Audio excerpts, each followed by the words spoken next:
Howdy, everybody, and welcome to an edition of the Toku Roundup Drive-In Theater. I, of course, am kind of beloved overlord, real guy extraordinary, deal between team, with manager with the Flamboy 5, Flag Guy 98.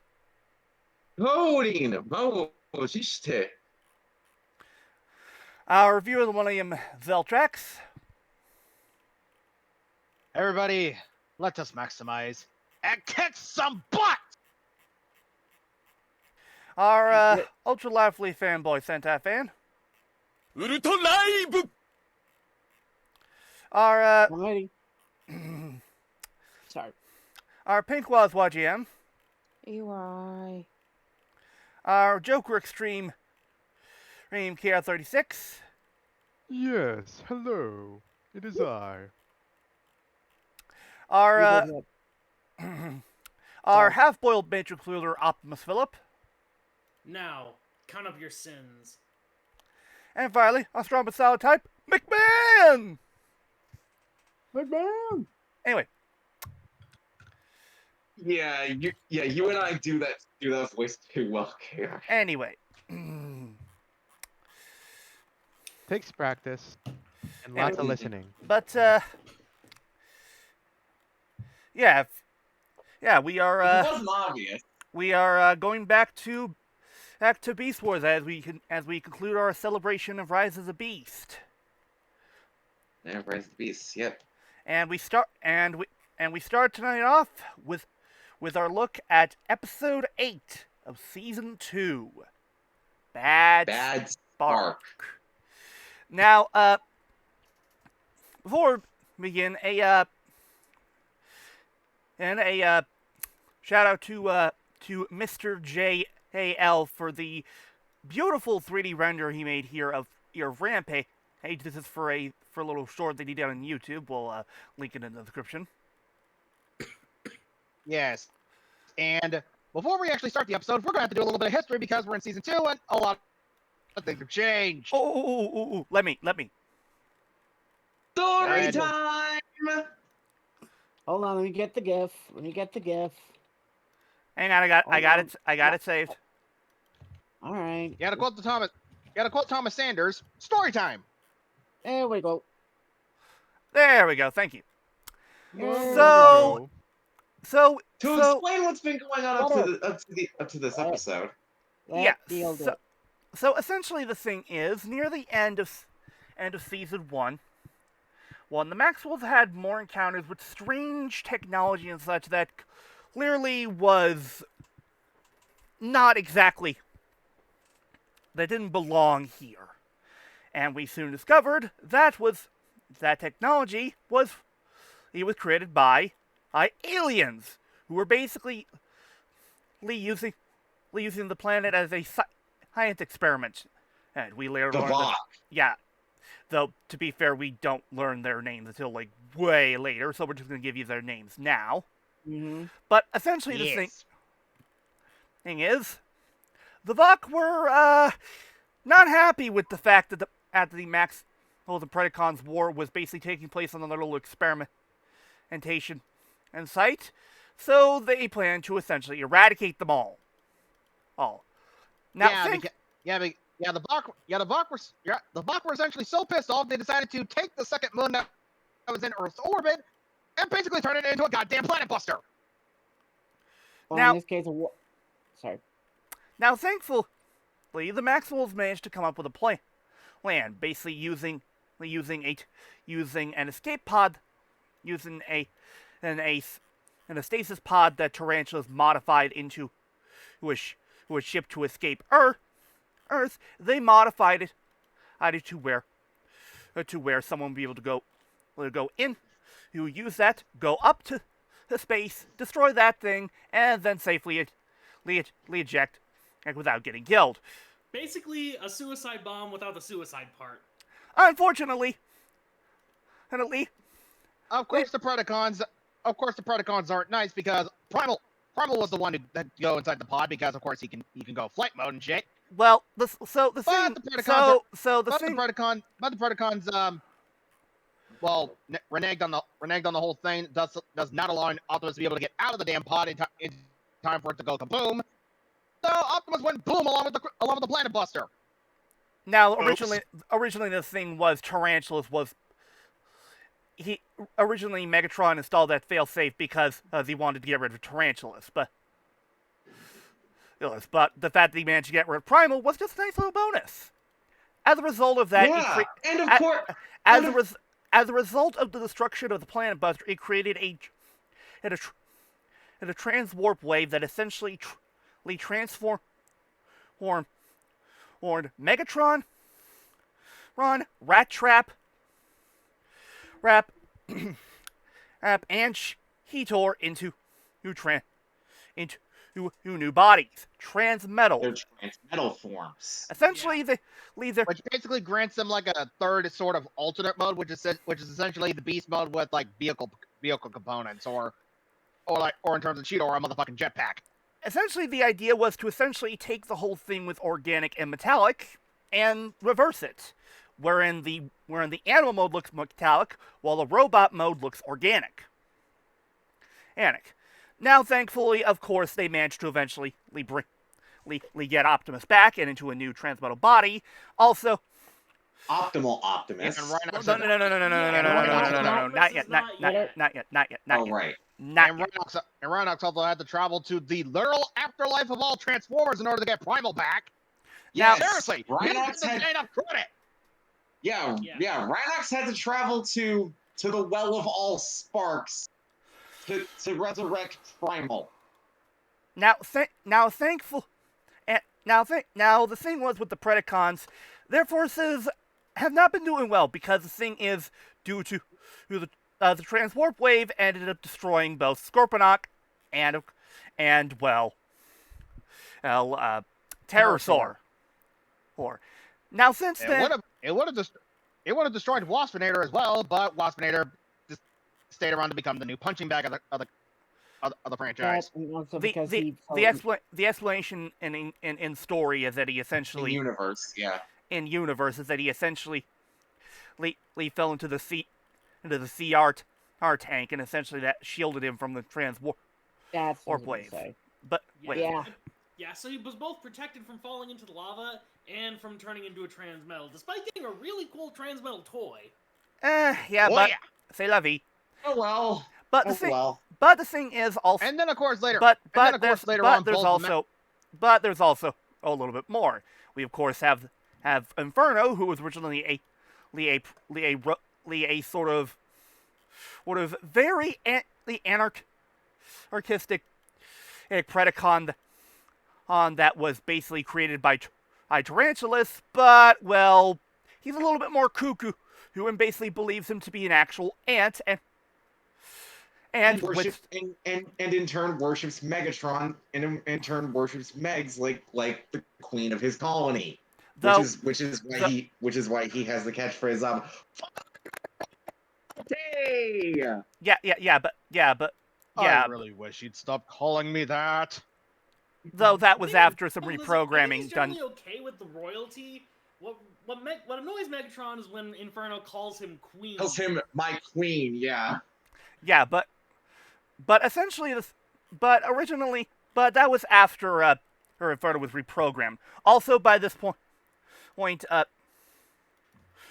Tarantula is now in a new transmetal body, and in addition to that, we have 2 new characters added to the cast. We of course one each for both the Predacons and the Maximals. Quick Strike for the Predacons and Silverbolt for the Maximals. Quick Strike. They- Quick Strike is they- essentially essentially Hey, Texan what would son of a happen. bitch. Well, essentially, imagine what would happen if you took some cowboy, or you basically always wanted to be the quote unquote top dog in the city, in the town, and essentially make him a Predacon. On. Meanwhile, Silverbolt is more chivalrous, and well, the thing was while he originally was fooled into working for Megatron, by the time Primal came back, he was convinced to basically work for the Maximals. He's basically Dinobot's more noble foil. Well, And well, both yeah, Silver, and both Quick Strike- Silverbolt, and both Silverbolt and Quick Strike are what's known as fusors, which means that their DNA scanners got messed up in the beast must crash, combined into and one. now and they ended up scanning multiple animals at once and created a hybrid thing. So Silverbolt is a wolf with the wings and the front legs of an eagle, and Quick Strike is a scorpion with a cobra for a tail. Cobra! La, la, la, la, la, la, la, la, la, la. Of course. Hey, And honestly, to be fair, the fusors were probably one of the coolest things from the Beast Wars one. Seriously, taking two beasts and combining them into one—that's pretty kick-ass. Combining, especially I combining remember two animals. I remember one that was like a limefish with, I believe, a hornet. Oh, That was Injector! That's Injector. Right. He's yeah. one of the weirder ones. That was toy exclusive until Beast Wars Neo. Personally, when it comes to fusers, one of my personal favorites besides Quick Strike, I've always enjoyed Sky Shadow personally. A lizard combined with a dragonfly. Anyway, But yeah, that essentially brings us to where we are now. Yes. Yeah. Everybody got that? Good. Good. Okay, also, Speaking regarding of our that, next can't two wait- episodes, I actually can't wait. I actually can't wait to get that new Silverbolt, that new Beast Wars Silverbolt toy in Legacy. also regarding our next two episodes, bring Prepare for tissues. Oh boy. Yeah. Anyway, here we go with episode 8 Hit the button, Frank. of season 2 of Transformers. Beast Wars. Beast Wars Transformers. Yep. Bad Spark. I'm bad Spark. And you're good Spark. No. No. Party pooper. Oh yeah, the Yeah, Bach but he version of Unicron. Unicorn. Yeah, the Bach. Yep. Yeah, the Bach used the basically vision of everything we Unicron to just communicate recapped with is being Optimus. recapped for us in the intro right now. So Also, I got this to say. that was for the Alright. benefit of the people who are just watching the audio stream and not following along. Yep. Also, Kaboom! that's no moon. That's a war planet. Also, No, and yes, that's no moon. That's a battle station. Yeah, and my yes, joke was better. they continue the trend of having Optimus die nobly. Well, of course. You make it That's tradition at this point, Flutter. At least, I at know. least, at least this time. Oh, wait! I just realized there's another thing we almost forgot to mention, and that's important. We actually have learned, thanks to the whole thing with thanks to the Vok basically revealing the second moon was essentially a planet buster, and fake. We actually learned that thing was, they actually are on Earth in prehistoric times. You Yeah. maniacs! You blew it You up! blew it up! Damn you! Damn you! And as we'll find out, What the hell? and as we'll find out in the season 2 finale, the Predacons and Maximals come across the Ark. From G1. Yes. That Don't- one, Don't look, Marion! Not that arc. not that Ark. Oh wait, no, You're thinking the you're same right. thing, Flutter. Just with me. Of course, wait, what am I thinking? Is this as the arc wills it? Not that arc God. either. God. I was thinking the same thing. To search YGM. Although, Yeah, dear. Oh boy. ooh, You know, there you go.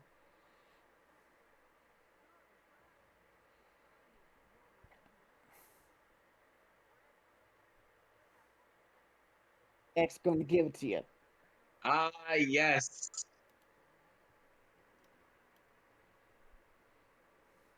Also, Optimus. Now, Also, Optimus' by the way, transmetal form is basically just Optimus, but covered in blue translucent plastic.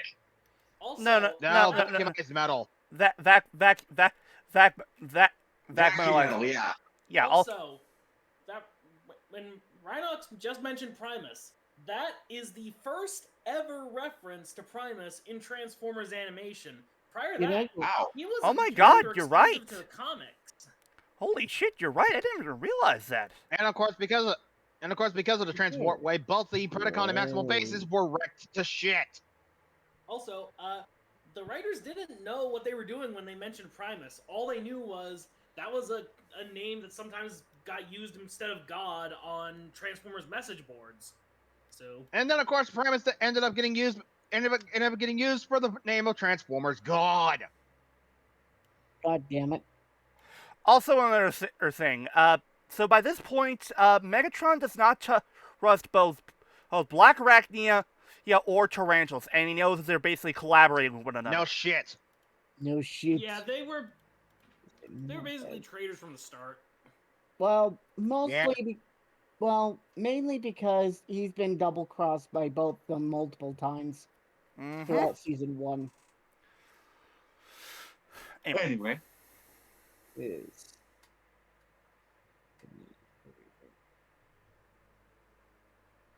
scared I'm going to become Corey doing. Which I will say this right now, I really love this Transmetal design. Oh do I yeah, not- his why? Transmetal design looks Hell. much better. Hell, guys, the thing about Tarantulas' Transmetal body, it's so fucking popular that nearly every single new version of Tarantulas that's appeared in Transformers media thus far have used the Transmetal design as a default for his base form. Hell, Earthspark understood this shit. Anyway. Anyway, The only thing that really bothers me is the fact that as much as while I do own the original Transmetal Tarantulas toy, its head sculpt is a little bit inaccurate. It doesn't properly capture the mouth plate when it comes to tarantulas with the sort of Mutant head. well no the sort of like mandibles and such that can basically close in and such on it. Oh yeah. I'm guessing it was more of. I'm guessing artists misunderstood the artwork for it. So yeah. Probably.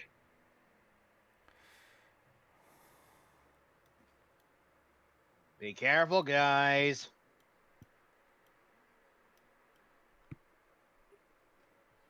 Wait, is there tonight's thing?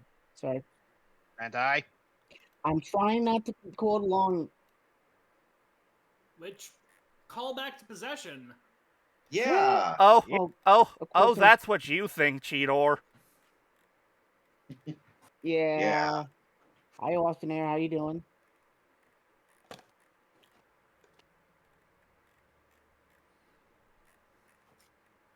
Backstory. Time for backstory. Hi, Rampage. Or as he's currently known, Protoform X. Yeah, Protoform X. Yeah. I love the like sound he makes.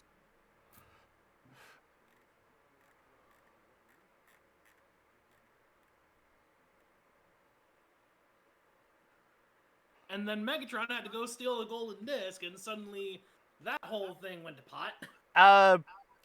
Not to be that guy, but why didn't you guys just throw that thing into the sun? Yeah, that's true. I mean, here's the thing. Dumping it is a solution, but it's clearly too dangerous to be kept alive. So just toss it into the sun. Boom. Next problem. Yeah. He must stand trial.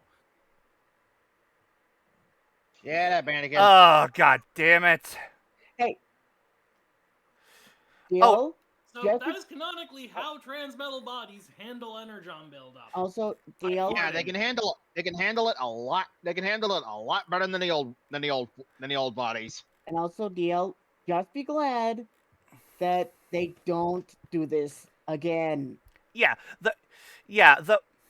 Which another thing, and due to the transwarp wave, it also basically turned any of the raw energon into energon cubes.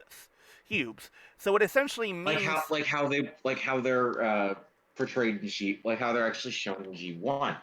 And as shown in G1, Energon cubes are the most stable form of Energon, and can easily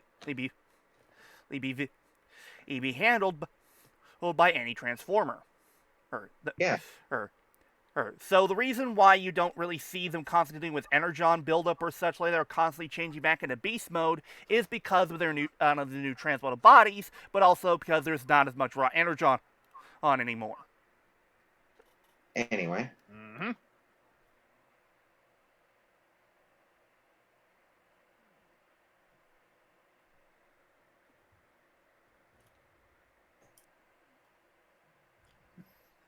Guess who? Ah, crap. Ambush.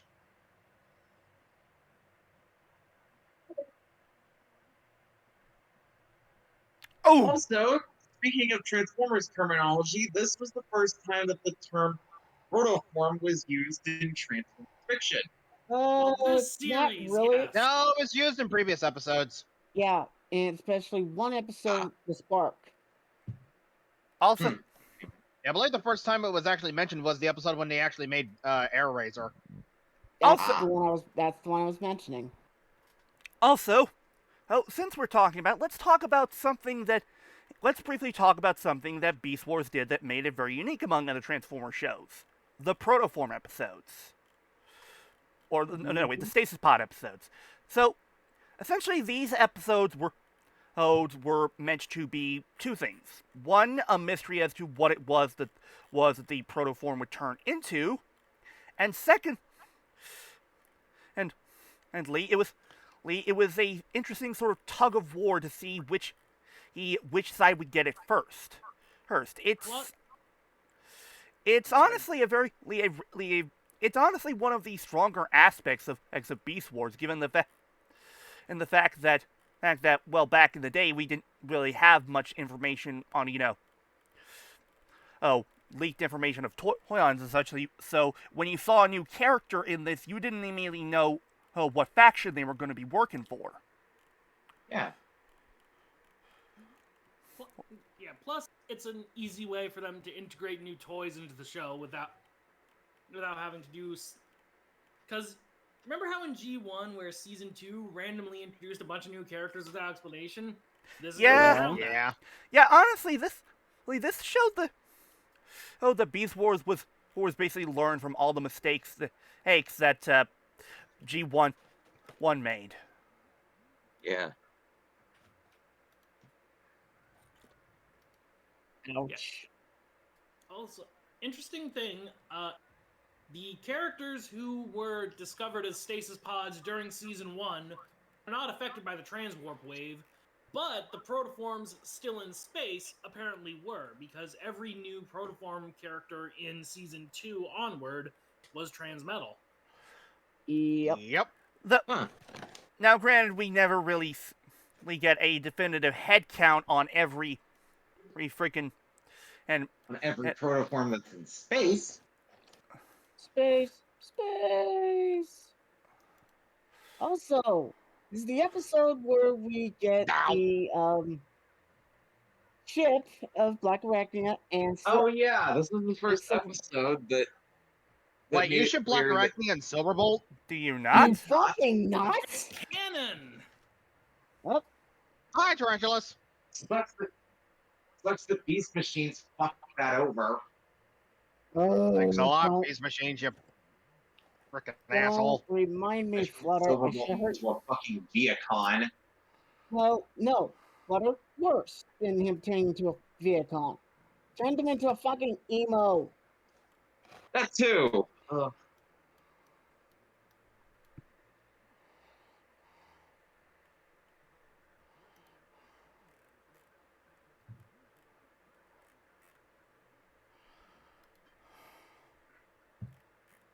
We do not treat women like that. Right? Damn it, Silverbolt! Nice job breaking it, hero. Ah! Also, looks like Black Arachnia and Silverbolt are blasting off again. RTM! It's a tornado! It's a tornado! It's a twister. Kinda happy Bill Paxton ain't anywhere around this shit.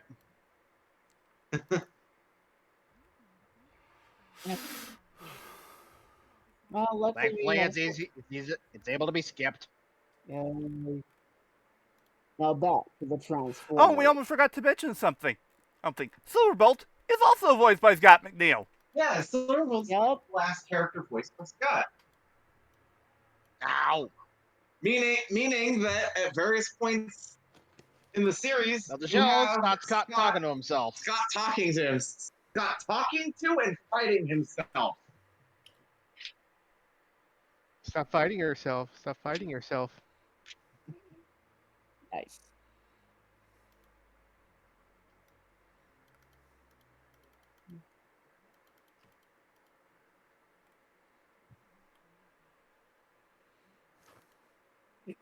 Four YGM. Four. Four. It's like, oh for the love of God, for the love of God, Black Arachnia and Silverbolt, just fucking kiss already! Then give him some time. Before someone screws that up. Let's see, Beast Wars. Let's see, here's Rat Trap, Dinobot, Waspinator, Silverbolt, Dinobot Clone, Decatacon, and Transmetal Dinobot. So that's 1, 2, 3, 4, 5. Well, technically 5, because Oh, Dinobot, 5. yeah, Well, Dinobot and Dinobot 2 are the same character. The Dinobot Actually, clone are the no. same character. No. Flutter? The Dinobot clone from Double Dinobot. Oh. Oh, that doesn't count. There. Yeah, I mean, by that logic, we should be counting Dinobot 2. Also, That's fair. I should probably clarify something regarding some confusion people might have regarding Silverbolt. You G1 fans might remember the fact that there actually was a Silverbolt in Generation 1 that was leader of the aerial bots. No relation. No relation. Though Yeah, it is that's a confirmed completely in different character. though it is confirmed in extended material that essentially the Silverbolt, Prowl, and finally Ironhide would later go on to be the founding members of the Maximal and essentially be the Maximal High Council. Oh yeah, they make up Magnaboss. They combine a Magnaboss. Which we sadly did not get in the comics. I'm still sad about that. Yeah. Where's your pink? Oh, look, it's the Tasmanian Tarantulas.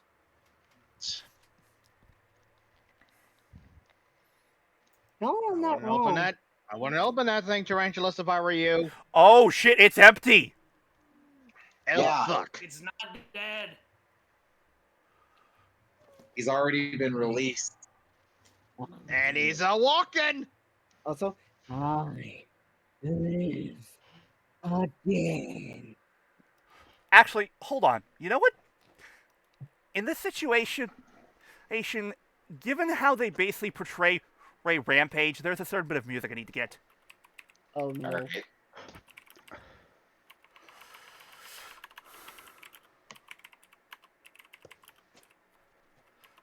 Ah!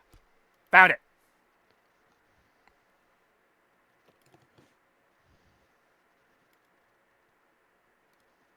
And by the way, we're talking about Beast Wars Rampage, not G1 Rampage from the Predaking Combiner. No relation. Yeah, Again. despite G1 being in the same continuity, or despite Beast Force being in the same continuity as G1, a lot of the characters who share names are completely different characters from their G1 counterparts. Yeah. Anyway, Which And it's totally the reason Hasbro need to maintain trademarks, but at the Yeah. same time, how many humans share a name with other humans? fair enough. That's true. Anyway, so let's just come here. Come on.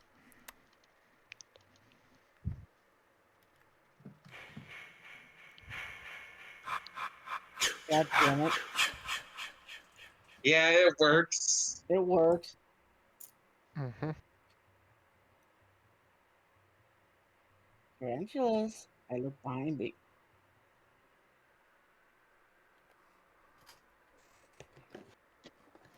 And he was never seen again. God damn it, KR, that works all so thick.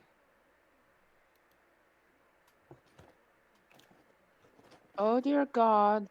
It is so. Incomplete, but it works. Well,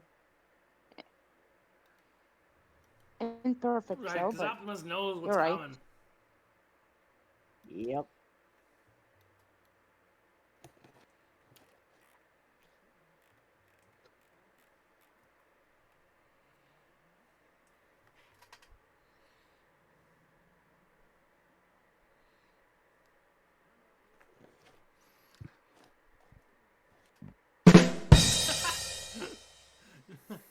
You're welcome. I timed it just Nice. right on that.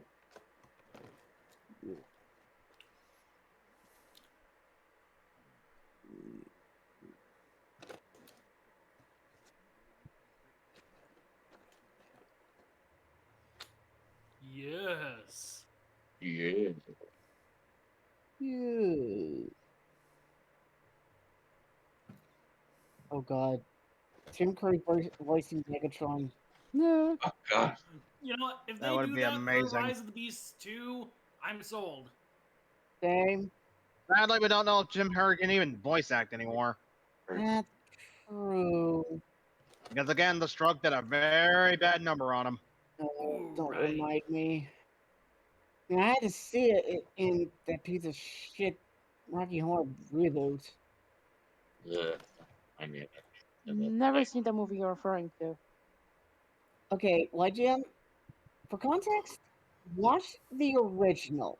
Do not bother with the reboot, because they really screwed things up with it. Seriously, Spider Bitch?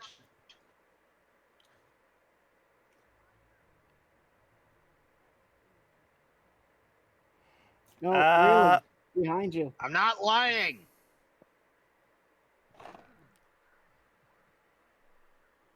Oh god, that is a horribly CG'd East Megalodon. Yeah, but yeah, I'm not gonna hold it. Smilodon. God damn it.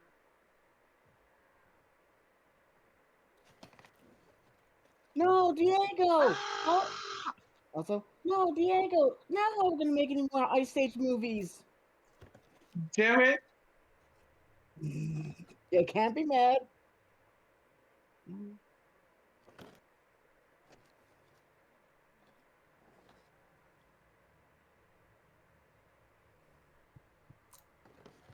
Ah, fuck it.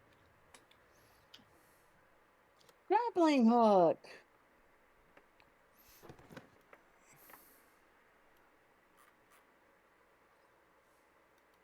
Energon webs. Gotta love them.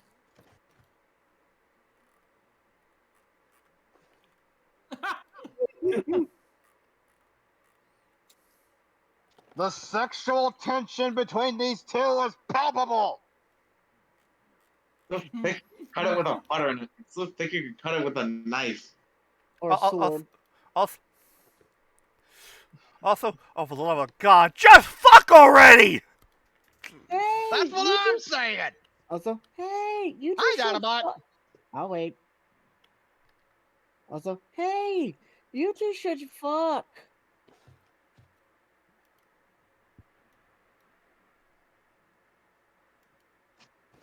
Knew that. Oh, That's probably not gonna end well. yeah. Also, foreshadowing. Hey, YGM? Up, wait for it. Always remember to back up your hard drive, kids. Could come in handy someday. Fortunately, Dinobot's just looking up Rat Trap's naked pictures of Botanica. Ah, God damn it. Don't put that image Not in my even, head. not even a character at this point, buddy. I know. I was making the joke. Oh god. Here we go. Literally all of the protoform characters in this show were originally maximal protoforms. Mm-hmm. Yeah, I that's don't think Black yeah, Arachne. And Silverbolt, I don't think Blacker Arachnia likes being reminded of that fact every single time you meet up. She's probably let's be getting fair annoyed by here. this I'm point. pretty sure this is the first time that happened. You're about to watch what she's about to do to him.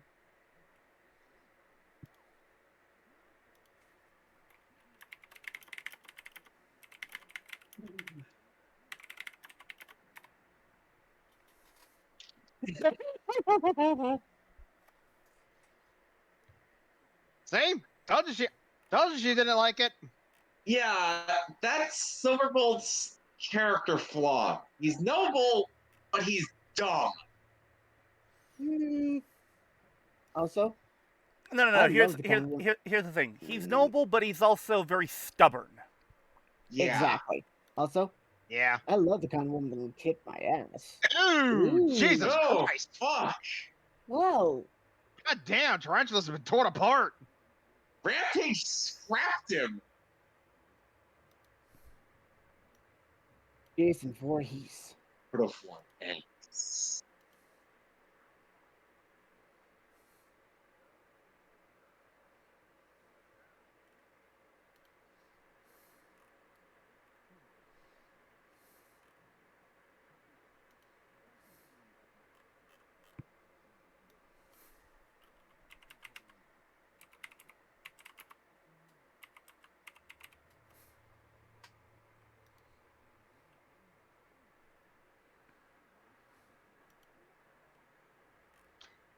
And you can sort of see in the background a little bit. Tarantulas is oh, there he Uh-oh. is. There's Rampage.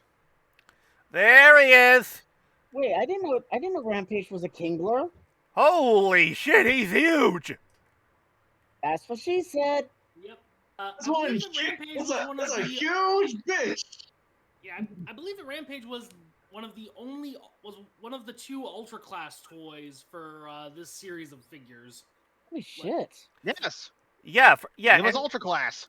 also another thing. For a long while, Rampage was the tallest character in the show.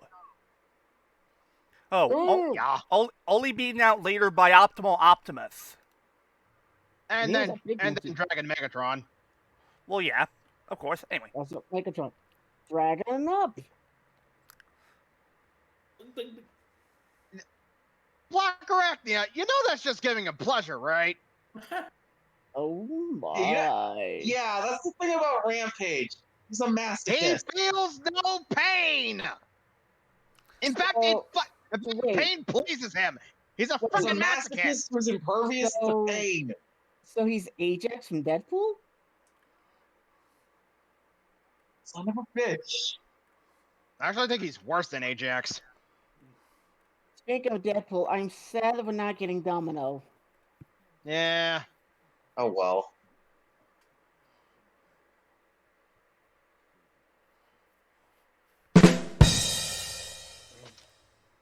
I had to get. Slam.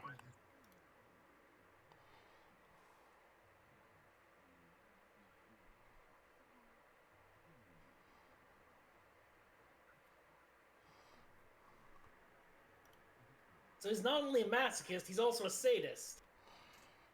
Yeah, he's sadomasochistic.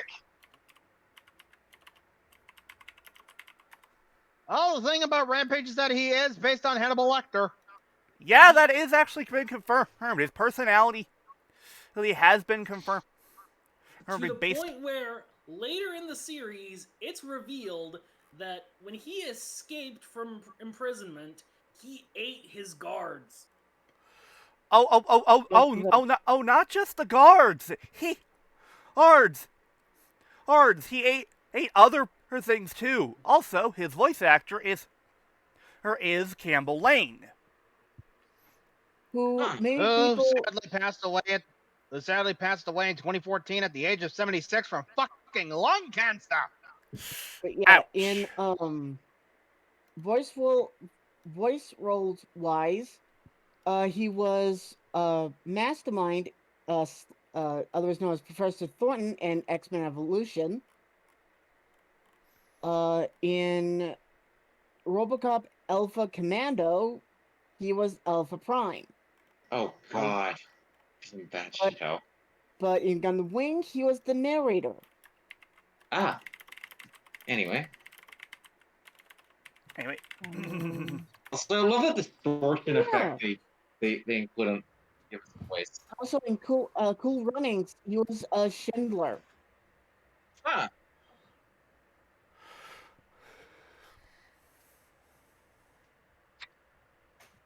Pew pew pew pew pew pew pew pew pew pew pew. I love the way they improvise weapons for the Transmetal characters because if you notice, only Optimus is designed with a gun. Yeah. Well, that and also he has the kind of backpack-ish gun. No, that's what I'm saying is that they Oh, have to improvise weapons for the Transmetals because their toys were only designed with melee weapons, apart from Optimus. that's true. Anyway. Yeah. Anyway, Oh yeah, That- this is Rampage, just third mode, a crab He's tank. also a Transmetal, and Also- honestly, he has He's one a of the Transmetal triple changer. okay, I'm gonna say it. yeah, and honestly, he has one of the Oh, wait. better Transmetal vehicle modes of the series. Oh wait, also transform and roll out. Yeah, he transforms into a crab tank with missiles. Nuclear missiles, mind you. Resistance is futile. God damn it.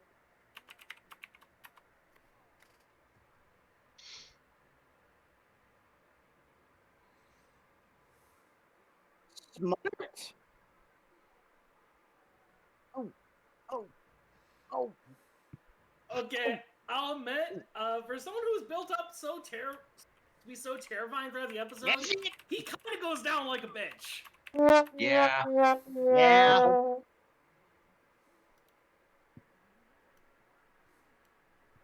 Come on, let me be Superman. I want to be Superman. Superman, I believe I can fly. Which arm is it?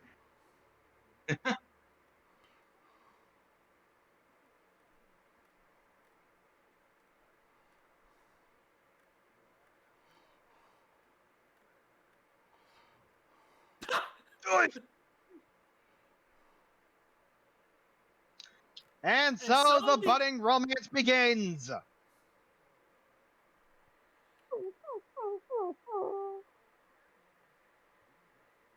Come on, guys, we have to throw him a bone. You're just leaving him there?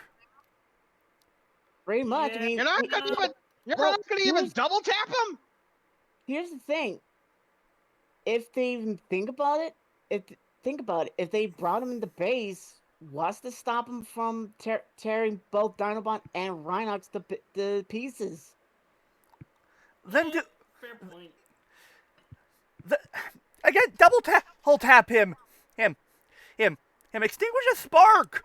Hark, you've made it clear that he's too dangerous to be kept alive. Well, Well, there's that's the it. thing. There's His spark the- is indestructible, as far as they know. Fair. Mhm. Yeah, there's literally they no don't- way to really kill him. Yeah, Until they that's presumably free. have tried every way they can imagine to kill him back on Cybertron. Right. And Oh, when God. they failed, they sent him. The next best thing was to get him as far away from life as possible. Yeah. Also, guys, I just thought of something. Rampage What? is like fucking Rasputin. Yeet. Yeah, that's actually not wrong. Yeah. And I don't mean the one from the movie Anastasia. Well, I mean, they're based on the same guy. True. Oh. Hello, Rampage. Hold it.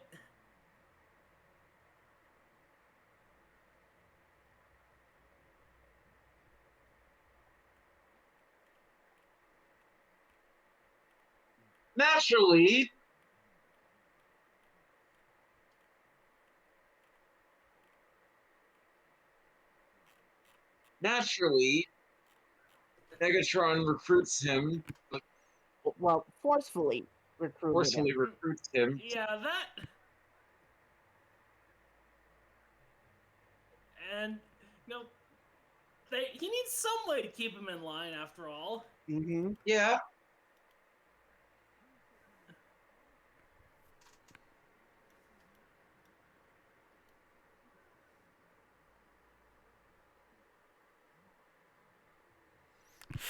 Oh. Ugh. Roll credits. Wait, who picked that spark? Who picked what? Who picked this episode? I did. The elder. Ah, okay. Just thought I ask. Anyway, Whew. on to the next episode. Yes, Well, and what? I was gonna ask. Well, we're not gonna talk about how this episode was dark. yeah, that's a good point. Pretty dark. Oh, pretty? He dark. Mhm. Dark, honestly. Especially for a Yep. Transformers episode. Yeah, it's basically a straight up slasher story. But, Except nobody dies. Mm-hmm. I don't think Also- whatever became. Did they ever explain what became of Tarantulas? Uh, they probably it's they Spider probably John's- I know he explained- comes Spider back in John's the like- next episode, but I'm on- His Spider Drones likely found him and put him back together and brought him back to his hideout and put him back together. Yeah. Also, goddamn, I forgot about that. Look at Anyway. the grinder. Oh, look in the theater chat. Excuse me. the mech animals. Yeah. In one episode of Powerpuff Girls, the girls were actually watching that, and god damn it, I forgot about that. Yeah, when they were doing a Beast Wars parody called the Mechanimals. It was the episode where the guy dresses as the Tricks parody to get the jewel, which was in the one cereal Right. box. Right. Anyway. On Still to the the- next episode. Still though, good episode. A good introduction, and for a new villain added to the cast. Oh yeah. Oh yeah. Now, Oh, yeah. prepare yourselves, people. One Time. of the first times tonight you're gonna need tissues. Well. Wow. Code of Hero. Oh, And with this beautiful art done by the deviant artist is Obadias. also, you know what's funny that we get a cheerful commercial Yeah. for a sad episode. That's funny. Mm-hmm. Also, I Also, don't fun fact about this episode: okay, Scott had no idea that Dinobot's death was actually going to stick originally. really. Yeah. Also, the image we're using on the current slide.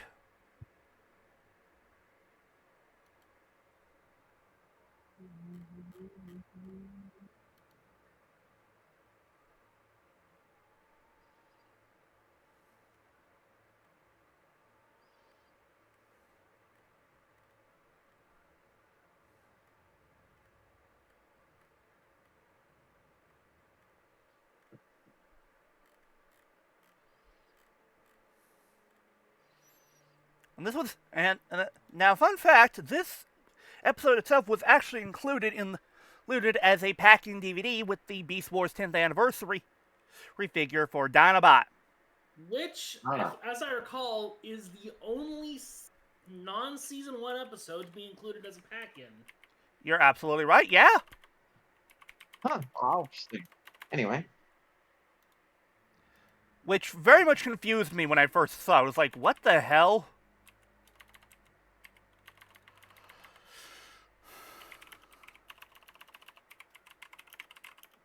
It's a crow. Monkey. Sharp stick.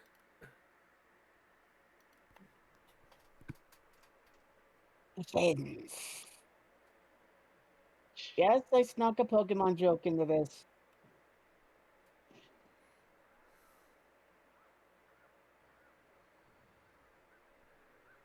If I remember, Gary Chalk does the voices for them.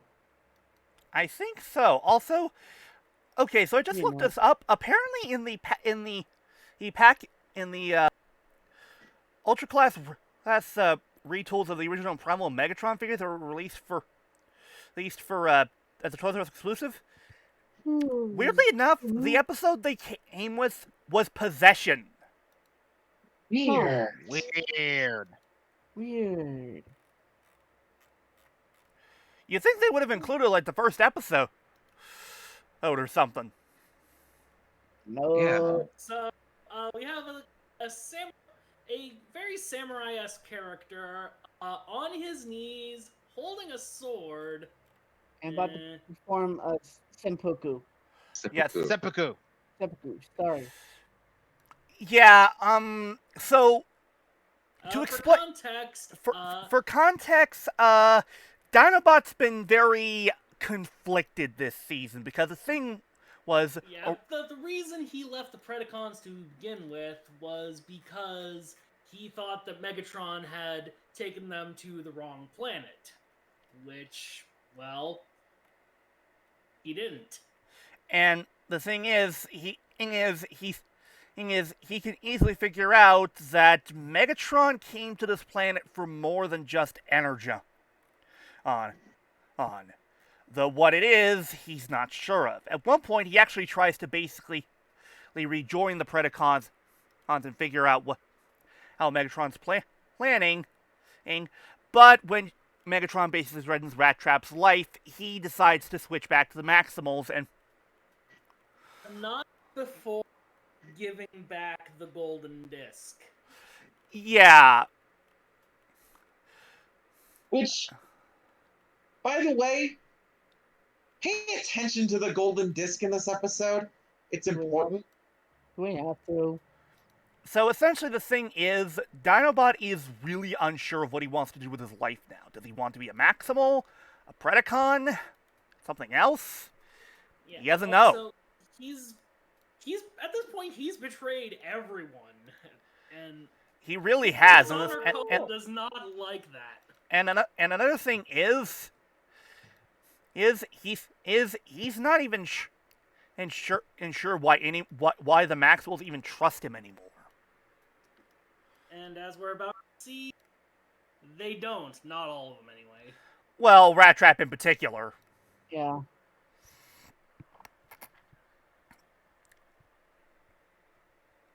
Symbolic shot.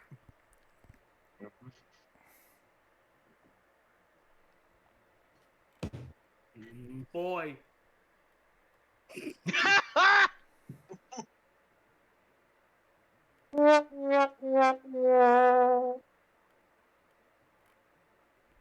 Using multimodal reflection sorting. Yeah, we're not gonna explain the Transformers timetable shit because it's too confusing. Time travel is bullshit. Thank you. It's an alien system of measuring time. It's not clearly defined. Yeah.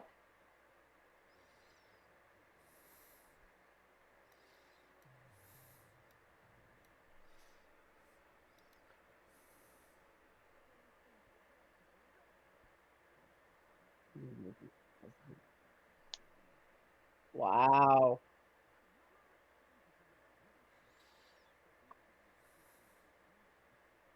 Oh, not the right word to say right now. You know what's funny here?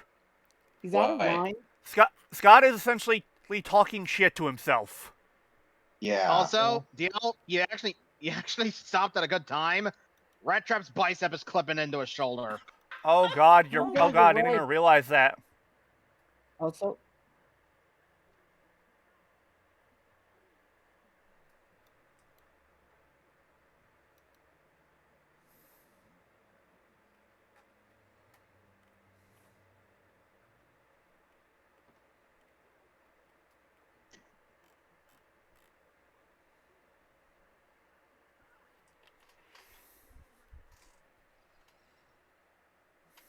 There's no socket on that socket wrench.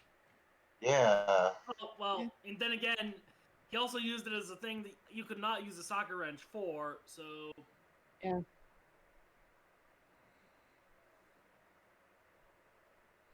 Prepare for a lot of Shakespeare references, by the way. Yeah, Dinobot is Indeed. Shakespeare quotey.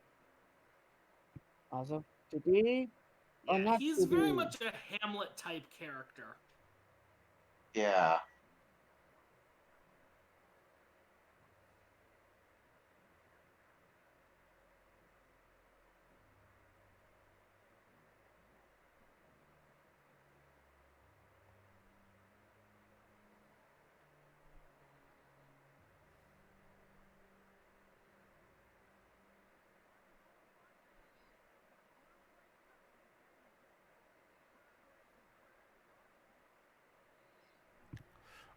So yeah, I guess the Maximals are just at peace with the fact that Rampage is now with the Predacons.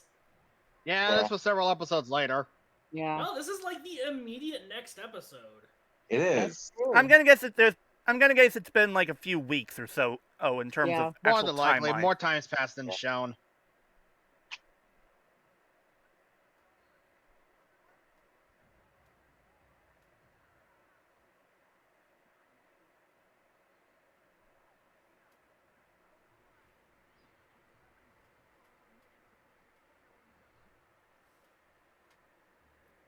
By the way, everybody, there's a certain line that Dinobot's gonna say later on. I have Mhm. carte blanche to say it, and none of you are gonna stop me. All yours, Understood. buddy. All yours.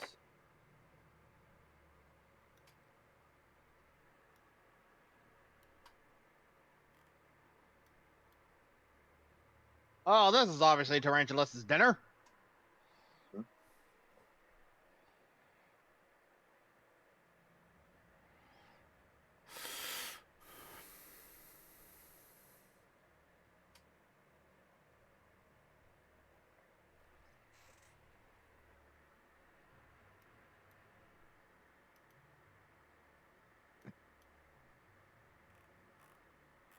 I'll be honest, I know they're trying to make this creepy with punching in on his face, but it just looks goofy to me. Gotcha, bitch. Surprise, motherfucker.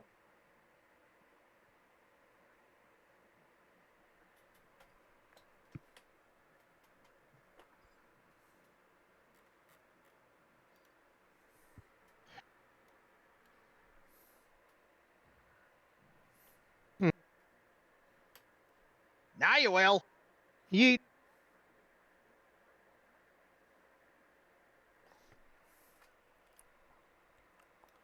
Yeah, to explain this, earlier on in season two, Dinobot had managed to basically sneak into the base and steal the golden disc from Mags. Eggs. And also, Tarantulas and Black Arachnia had also managed to break into Megatron's computer and get some of the information that way. So And Megatron's covering his bases. yeah, and the information that in the Black Arachnia stole will become important later. Mm-hmm. Mm-hmm. Much later.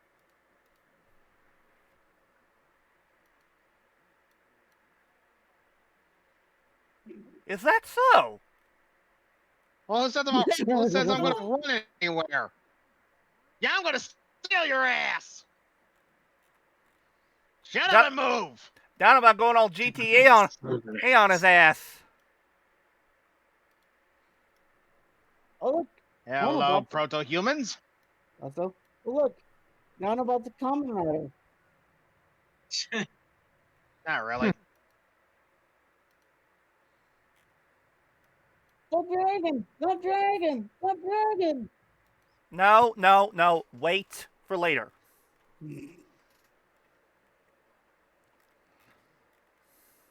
Yes.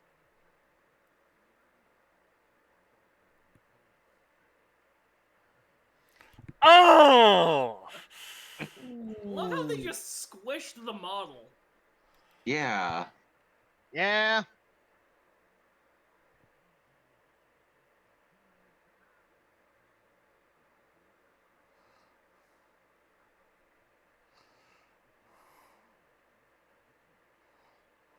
The Fine, sound Sounds of Earth. Yeah, like I said in the last video, this was a real record that was sent off on the Voyager space probes, so that if it came into contact with an alien life form, they could learn about what Earth is like, both the sounds as described in the title, and more importantly for this episode, images. Yes. Anyway. Yeah, and we'll understand immediately soon why that's a problem.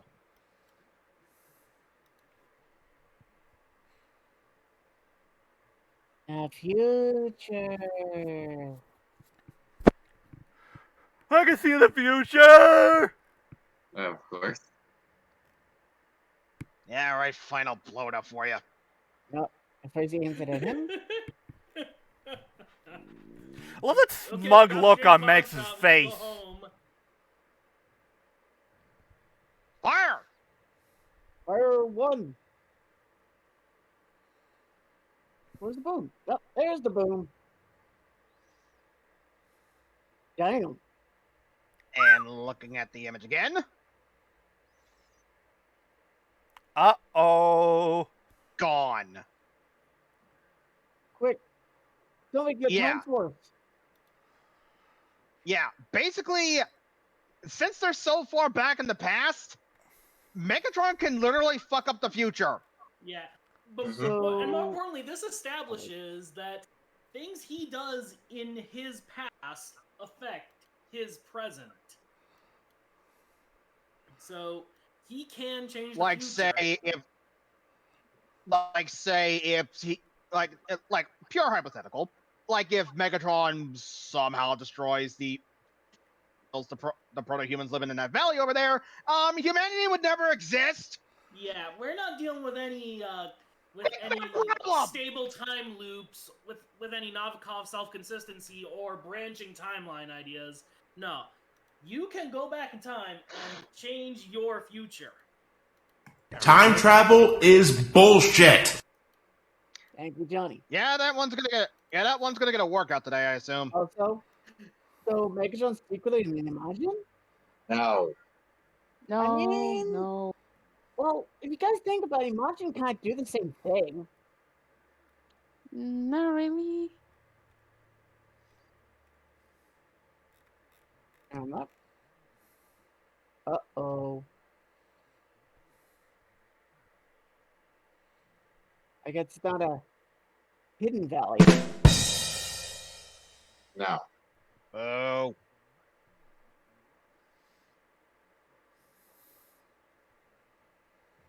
Fair. But I mean, the reason why I was comparing to Imagine was more the whole time destroying thing. And also, something you need to realize when it comes to Megatron's big plan here. This essentially will destroy at least a third of his own troops. Mm-hmm. That's true. Because we established the because characters were all maximal.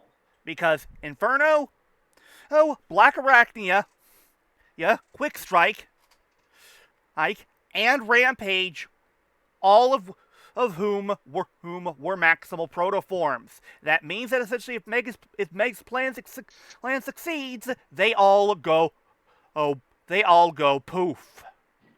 Yeah, and weirdly, this is later acknowledged only with Black Arachnia. None of the other characters get referenced in this.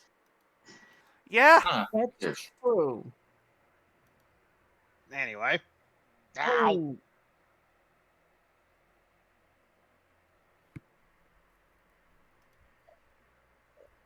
What? Oh, got him. Did you hear the sound effect? Yeah.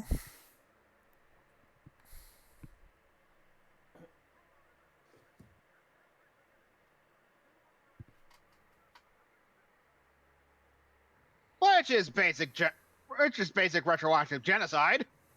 Butterfly. Rampage stepped on a butterfly. Well, there goes the Very butterfly. Yep. symbolic. There goes the butterfly effect.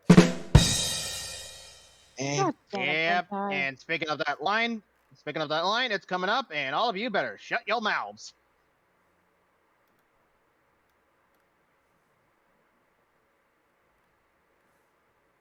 future is not fixed, and my choices are my own.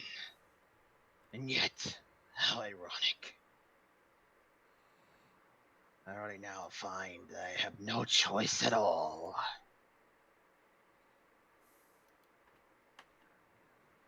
I am a warrior. Let the battle be joined.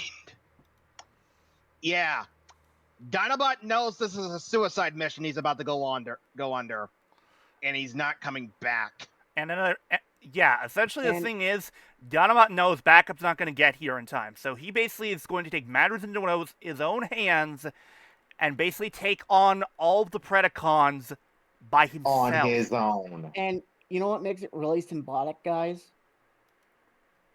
The sunset right behind him. Yeah. Fuck yeah, that's fucking gorgeous. I mean, when you see a sunset behind a hero, that's when you know they're not coming back. Mhm.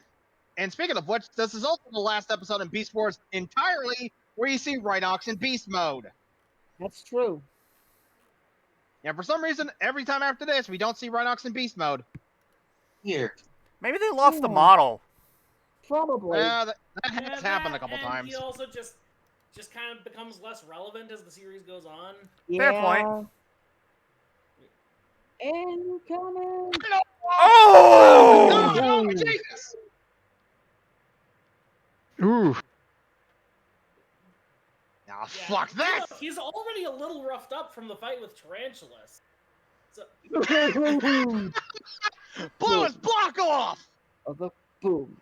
Headshot. And at least Dinobot now has Inferno's gun that he can use. Okay, that's a badass entrance. Yep. Bye-bye, bitches! Oh yeah. Ah, bye-bye to that gun. Ooh. Squish! Oh shit! Gosh. Oh shit. Let's see. It's eh, okay. plonk. Oh! Wait. Such a badass. Let's see, that's... Funnily Let's enough, see, that's... Funnily enough, 1, Waspinator 2, actually 3, was 4 less- Predacons down. We still have a Quick Strike and Megatron to deal with. 4 down, 2 to go. He's already and he- fucked up.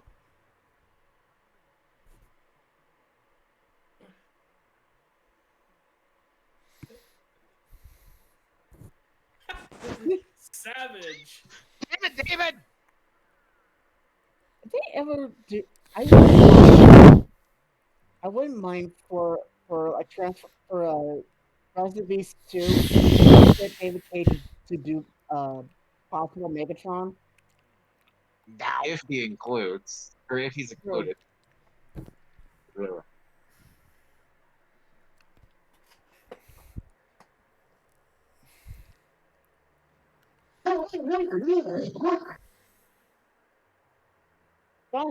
Flutter Dog. It's so weird seeing Dinobot's mouth without the cheek guards.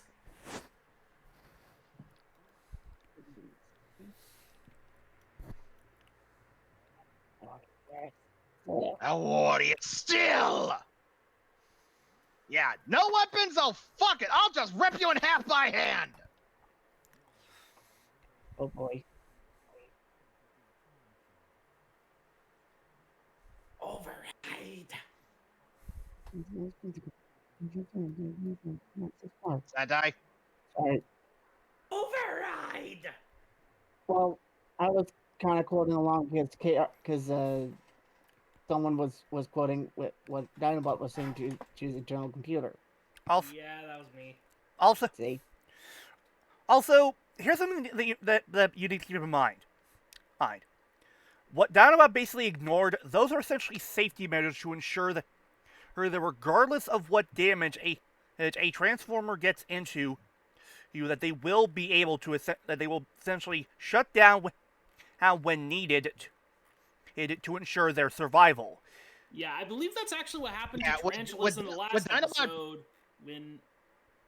When Rampage tore him apart, he is said to have gone into stasis lock, which Yep.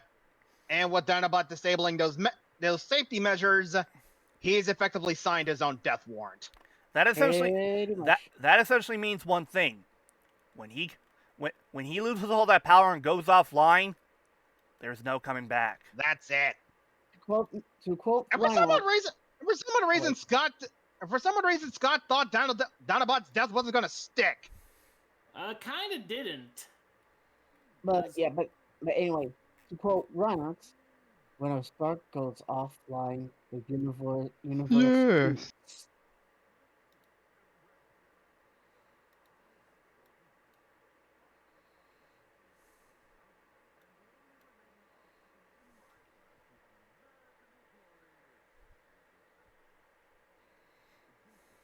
I fucking love David Kay's delivery in this episode. Agreed.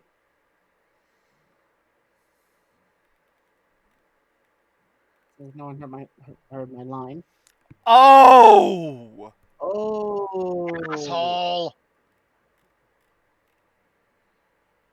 What do you want from him? He's evil. Evil.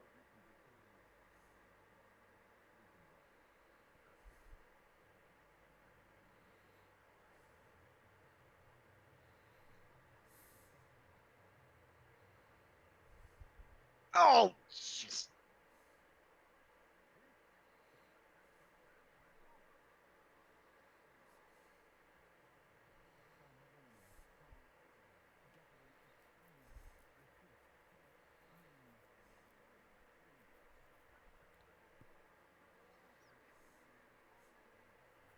Obsolete!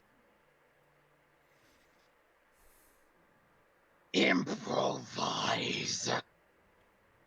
And thus, POW! No! stop. Counter time. That was a really well calculated strike, considering. And with the last of his power, he does this. And that's how Kong came up with the Godzilla axe. Dunce. And thus, the golden disc is destroyed. Yep. Although its influence can still be met in later episodes, since Megatron does have a slight piece of it left. And Game also, True. he remembers some of the information on it. So That's true. And yep, and the Maximals got there, but at what cost?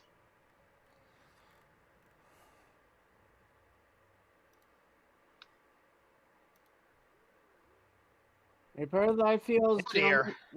lady and gentlemen. okay, so Chior is a firefighter now.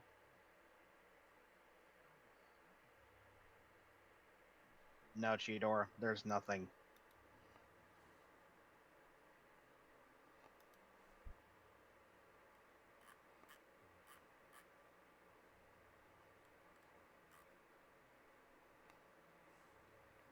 Save the lives of those who live here, and those of Oh. who still come. Oh.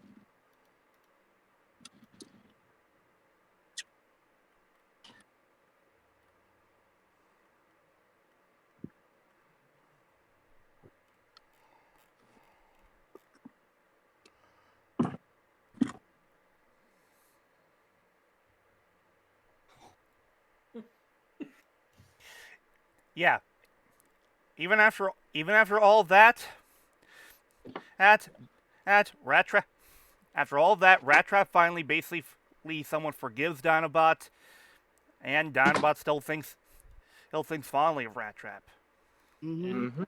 You know, the two of them did have a rough patch throughout season 1, but Along with the good, let me be judged accordingly. The rest Is silent. is silence.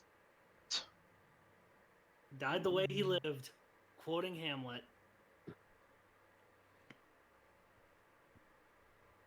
to borrow a line from the big guy. When a spark goes offline, the universe weeps. And salute! Salute! Mario, Live the warrior, Not a not hero. a hero. He's not one of the Matrix. the greatest of Cybertron.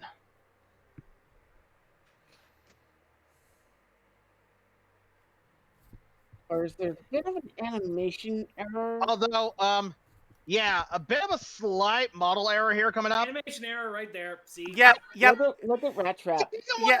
Model the fuck! yeah. Why is Rat Trap?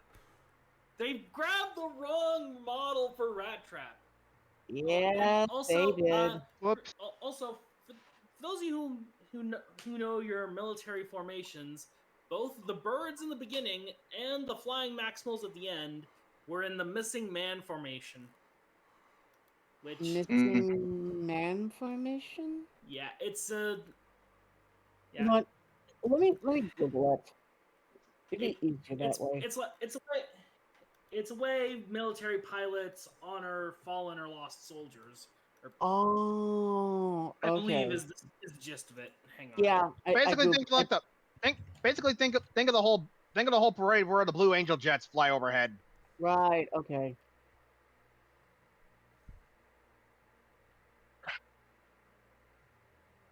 Alas, had Dinobots. We do him well. Yeah, mine did. And his But his body is Dinobot's recycled in influence accordance would with not be Predacon forgotten. tradition. yeah, one of the anthropods inherits his hammer. Essentially, ensuring that the anthropods are now beginning to properly evolve, all be able to fend for themselves. Case in point. Speaking of which, which means that in Dinobot's final act of bravery, he ensured not only was humanity protected for the future, but that it could properly evolve. Mm-hmm. Yeah. And it was not so it turns out it wasn't a slab of black stone that led humanity to discover tools. It was a robot raptor. Makes sense. Yeah. Also, That's true. real quick, after that episode,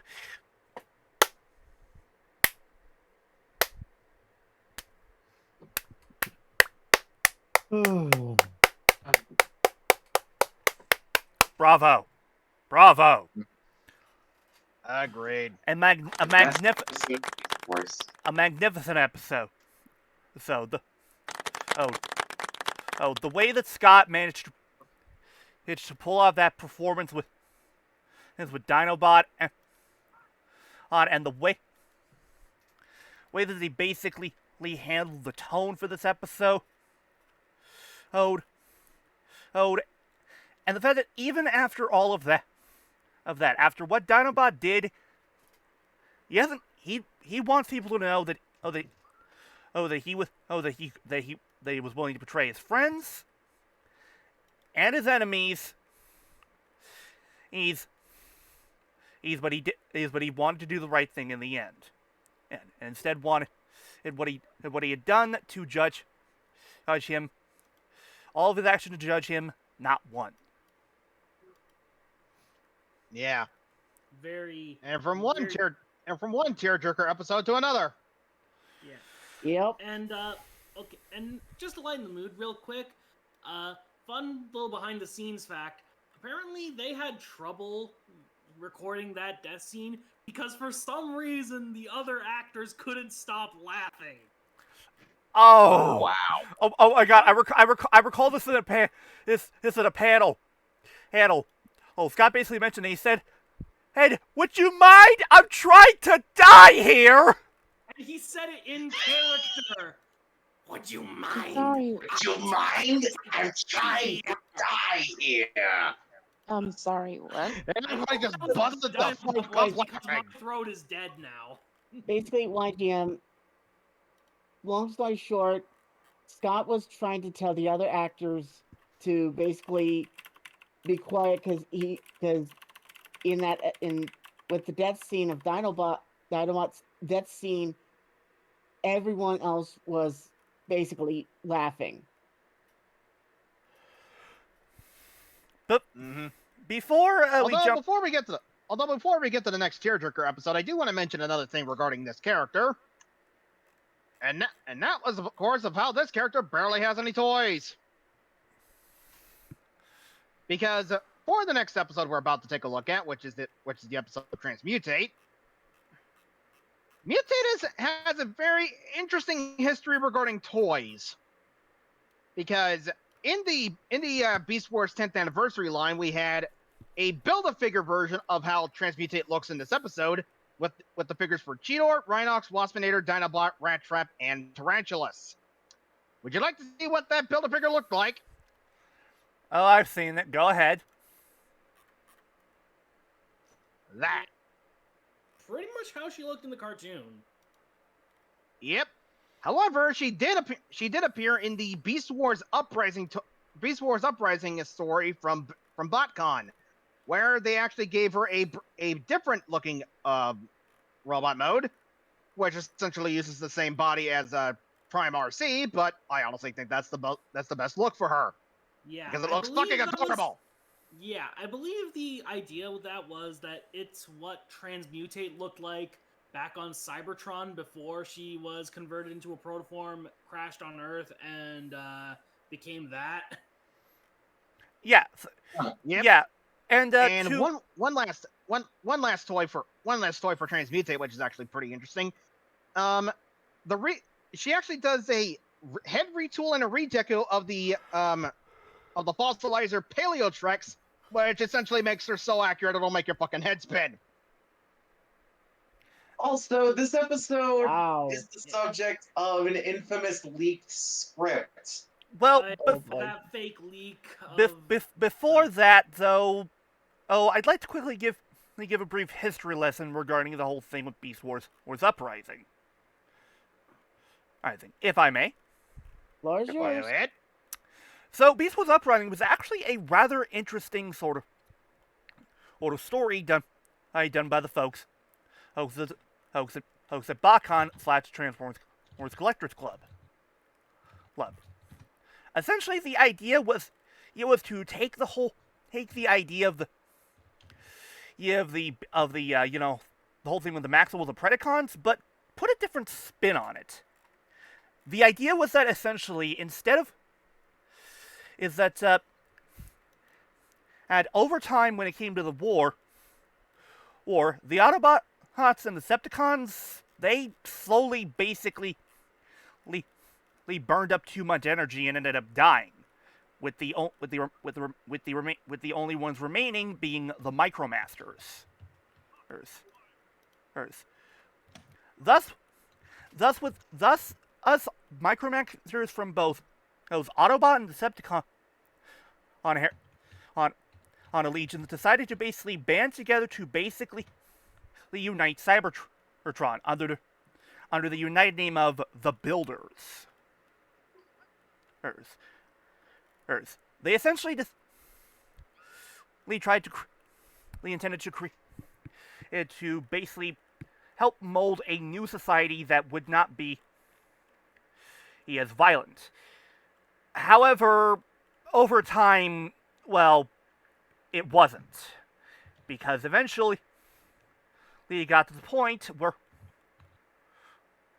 laws became more oppressive, and it got to the point where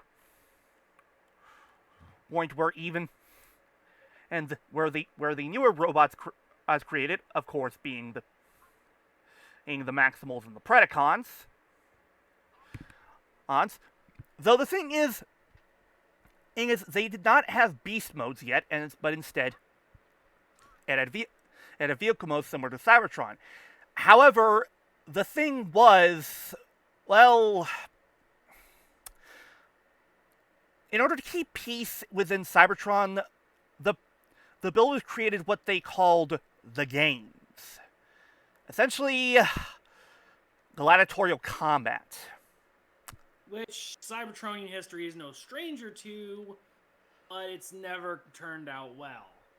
Nor did it this time, and it got so bad that some Maximals decided to form a resistance group to oppose the Builders.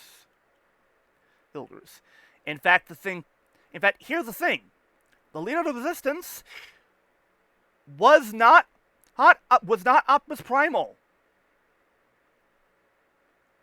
It was, in fact, Cheetor. But later on, they gained a new ally when it came to the Maximals, because eventually they recruited who was at one point Rewind. Yeah, he survived. The war, but it was both Micromasters and, of course, the cassette bots that essentially helped manage to survive the war. But the thing was, Rewind had a sort of, right-hand man. Someone who was essentially a fighter in the gladiatorial arenas, who essentially was meant to, ensure things were kept properly. Really. Mm-hmm. And believe it or not, you would never believe me if I told you who exactly it was that used to side with Rewind and basically enforce the ideals brought on by the builders. Who was it? Lio Convoy. Whoa. Yeah, they started to incorporate the Beast Force 2 characters into this shit. Yeah, they incorporated the Beast Force second characters, Which technically was Leo Convoy's first ever English media appearance in something American. I mean, heck, I even had the toy that BotCon made into Leo Prime's Cybertronian form.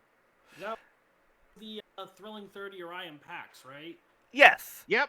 Eventually, Leo Prime realized the error of his ways, and unfortunately, Cheetor died. Thus, as Leo Prime intended to essentially take lead of the Maximals and continue to lead the Resistance. And, of course, history repeats itself. Eventually, we had Megatron. We had Galvatron, which was the Galvatron from Beast Wars 2. Essentially, Lee soon found the Predacons and eventually overthrew the Builders and created the Viacons. Which then started the whole Viacon apocalypse, but that's neither here nor there. And that's I do actually want to. that's your brief history lesson mention on this Beast Wars Uprising. I do actually want to mention this regarding Beast Wars Uprising, and it is pertinent to two of the characters in this title episode. While you do that, I'm going to go grab some snacks and something to drink. Be right back. I will. But yeah, after the end of the Great War between the Autobots and Decepticons, the Decepticon scientist Deluge, the G2 Aqua Speeder Decepticon, who is also a fully qualified mad scientist, even more so than fucking Tarantulas, anticipating a future crisis where his species would once again require its best and brightest to step up to the task, he began experimenting on protoforms with the intent of artificially engineering a future generation of Cybertronians with unique 0.1% sparks. Now, what the hell is that? Basically, when sparks are harvested from a hot spot, they tend to be a pale blue in color, but perhaps as few as one in 1,000 years are green. These sparks, like the transformers that are forged from them, are commonly known as 0.1%ers and possess special qualities, which are essentially super powerful sparks. And so, while many of his experiments ended up in failure, his efforts eventually yielded two successes. The murderous immortal Rampage, yes, Rampage is in this story, and a cheerful female Cybertronian who suffered from a disconnect in her processors that prevented her from properly interpreting emotions and social cues. This would, of course, be the Transformer that would become known as Transmutate. And with that description, it's widely believed that Transmutate is autistic. Yeah, and that description does sound very right from my experience as an autistic individual. Yeah. Maybe a little on the stereotypical side, but, stereotypes sometimes exist for a reason. Of course, it wouldn't be until Geomodus came in IDW 2019 that we got our first official autistic Transformer, at least as far as I'm aware.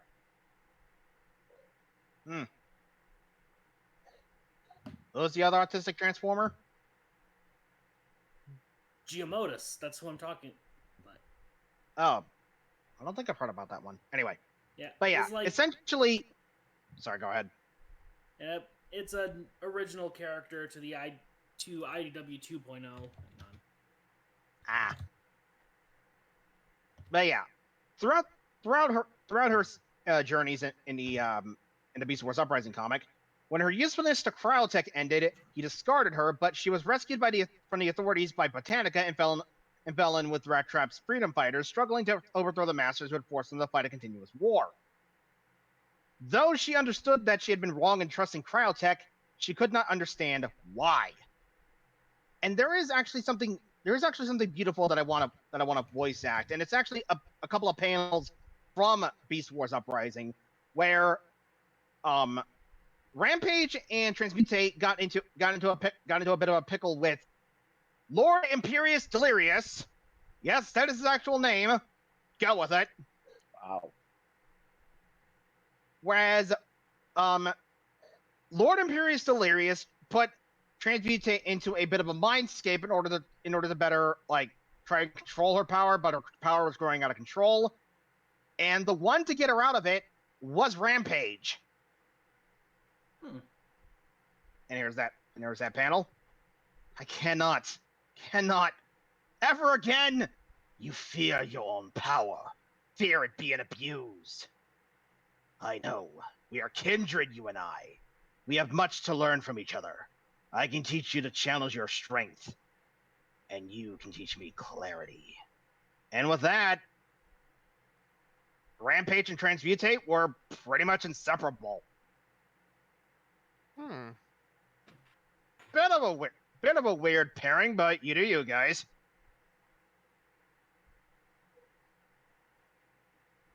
But yeah, Transmutate is honestly one of the most endearing Transformers characters ever. Mm-hmm. In fact, I honestly wouldn't mind seeing her in a Transformers cartoon. But I actually have the voice actress for said character, but I'm gonna wait to unveil who it is until we know who voices Transmutate. Susan Blue. Same VA for RC. Yeah. Yeah, thanks for blowing it. Sorry. You're fine. You're fine. Then I get it. It'll be very fucking obvious who the voice actor is once Transmutate starts talking. That and also one of Rat Trap's lines, actually. Yeah, weirdly for some reason, RC is one of Rat Trap's great aunts. Yep. Bit of a weird family tree there. But Blue's actually she's an interesting woman. Yes. Because here's the thing. She's an open lesbian. And she was probably okay with a lot of the stuff that happened with RC in the comics. Oh yeah. I did also decide to check since this did get a Japanese dub, I was curious to see who voiced Transmutate in the Japanese. Seiyu being Haruna Ikezawa. Oh, I should know that one. Well, she's voiced I'll look. some things. Wait, what was the last name? Haruna Ikezawa. Okay. Some of her roles include Momoka Nishizawa in Sergeant Frog. Oh yeah. Doc and Kuga. Athena Asamiya in the King of Fighters series of video games. And Mao Mizuzawa in Kimika's Pure Rogue. Wait a minute. And was the dub voice of Coco Bandicoot for the Crash Bandicoot series in Japan. Wait a minute.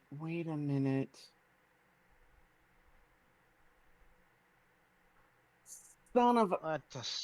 Yeah, I actually am familiar with her in one particular anime called Gravion. She voiced Runa Gosoku. She was one of the pilots of the Gravion. Most notably, Neat. the arms. And we've actually heard her in episode 46, Digimon Ghost Game as Oleamon. Ole, ole, ole, ole, ole. Of course. Had to do it. And also, interesting fact that it just occurred to me now, but it's about the episode Bad Spark. That was the first episode of Beast Wars Season 2 that ever came out in Japan. Oh. Wow. Yeah, because instead of getting Season 2 dubbed right after Beast Wars Season 1 got dubbed, like you would expect, Japan instead got Beast Wars 2. And Neo. Speaking of Susan Blue, this is actually sad. Apparently, Susan Blue was originally tapped to actually voice direct Transformers Prime. Dude. However, the death of her wife, Cynthia Songe, forced her to step away from the series after the episode Speed Metal, and she was then replaced by Jamie Simone. Wait. Susan Blue was lesbian? Yeah. Yes. Yeah. Yep. Susan Blue, lesbian. And Holy shit, that's kick-ass. And here's the thing, guys, about her. She got remarried in August 2013 to Tanya Thinman. Yeah, Tanya is the daughter of composer Ivana Merberger Thinman and the sister of actor Paris Thinman, who you guys know as Mike TV in Willy Wonka and the Chocolate Factory. Neat. Nice. Yep. Anyway, now, also... Yeah, DL, while you were gone, I basically talked about how Transmutate is pretty much coded as autistic in the Beast Wars Uprising comics, and the fact that essentially she and Rampage got together. Yeah. Also, on the subject of Transmutate, you people do not know how difficult it was finding good fan art of Transmutate's Beast Wars form. Seriously. Yeah, because honestly, the Beast Wars version is not a good looker. It is very uncanny, which, from what I hear, is intentional. Yeah. Seriously, it took me so long to find fan art of this thing for this.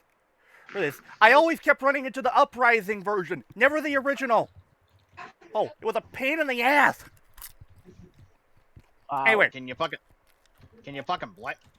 blame them? The Uprising version is adorable as shit. I can, but I will complain given I needed to find the original version, not the Uprising. Anyway. Anyway. Time for the next episode. And again, we basically had a cheerful commercial to, well, Also, Anyway, I think season 2, episode 10, Transmutate. Go.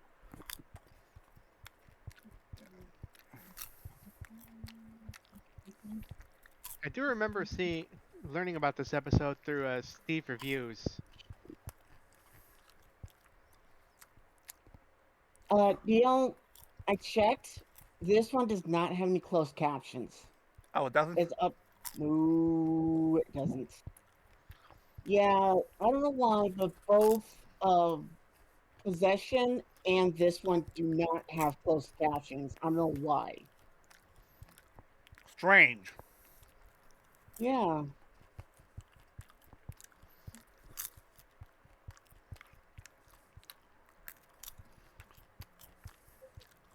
Again, folks, if you're expecting us to skip this intro, you are nuts. I mean, it's a good fucking riff. Exactly. And what I love about it also is so simplistic. The only like line you have is the voices screaming out Beast Wars. That's it. Why Why is Megatron on an IV? That is very strange. Yeah. Oh, there it is.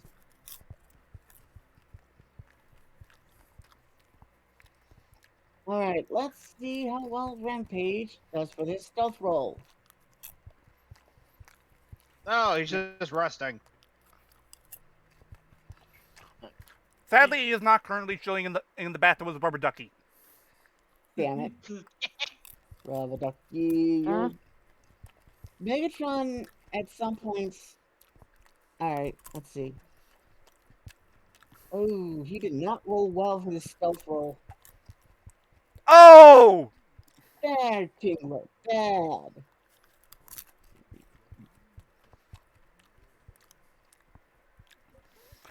That essentially means that he knew Rampage was going to go for it. He was faking and it did it just to fuck with him.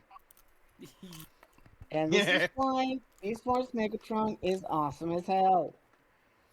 Again, he's voiced by David Kay, and I interviewed this bastard.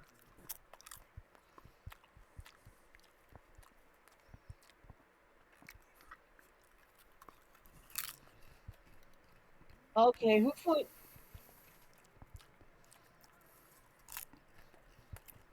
A quake, the house begins to shake. You're bouncing damn off it. the wall and watching all your dishes break.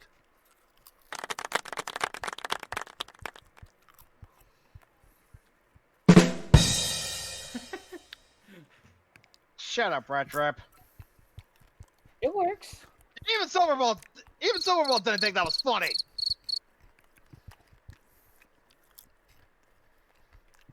He didn't get the joke. Also, this is syllable. Wait, hold on, let me get the GIF.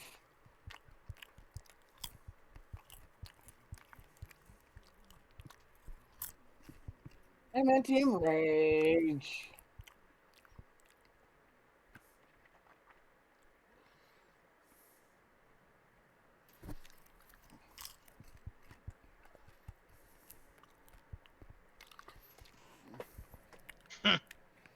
I mean, Tremors. Tremors. Quick, somebody get for Tremor. Oh, Yeah, Protocol. this is likely shortly after Code of a Hero. Also with Tremors, do what you do best. Find something simple and complicated. Yes. Oh, God.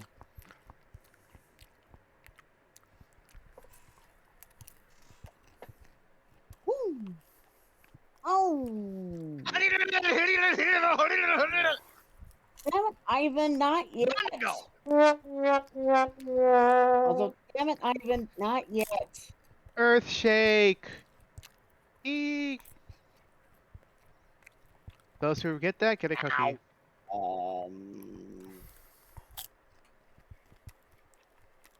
For those that don't, land before time. Oh. Okay. Yeah, it's been years since I've watched it. Of course, although, in my honest opinion, I hope they did stop. I hope they did stop milking it.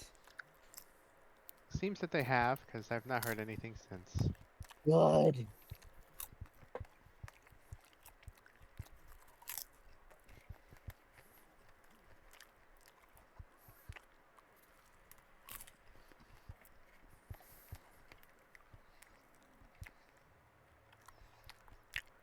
You know, Criticon business, go back to your drinks.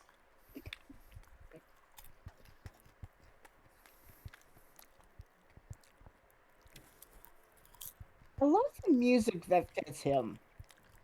Oh, yeah.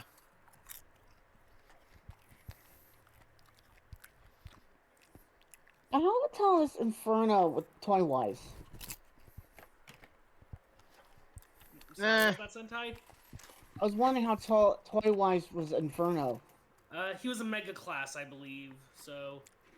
Holy shit! And they did release a new version of Inferno's toy for Legacy in a Voyager Right. scale. I still need to get my hands on that toy. Wow.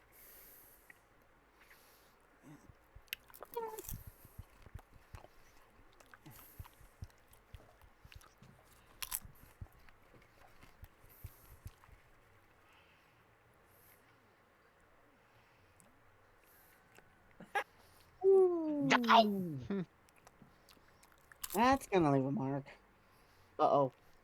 It's about to blow. Also, damn it, I just realized there's a perfect joke we can make here when it comes to what happened with Inferno. Oh, Yeah. awesome. Watch out for that. Wham. Whoa. George, jungle. No, I got a better one. All right.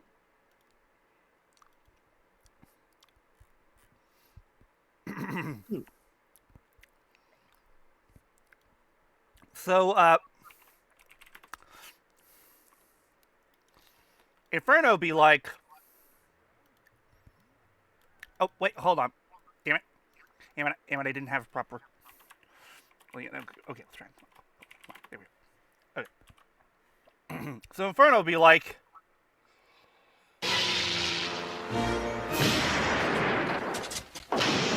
What a lousy place for a walk.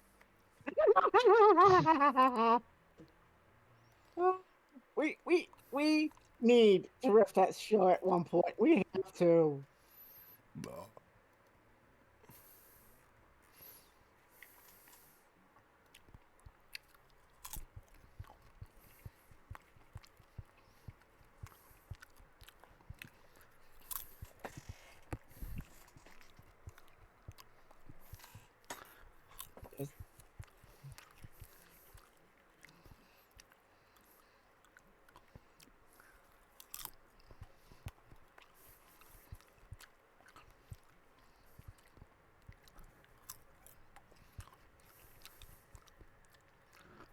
Oh dear.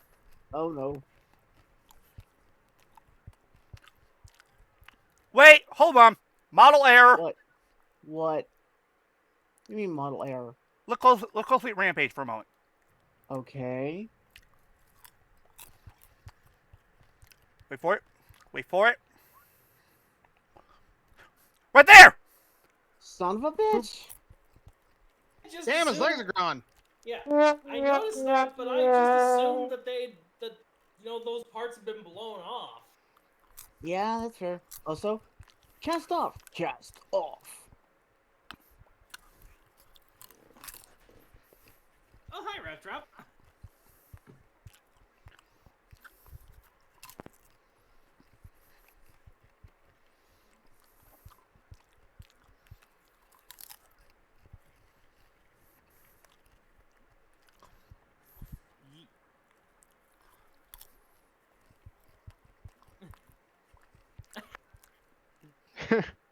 Butterfingers.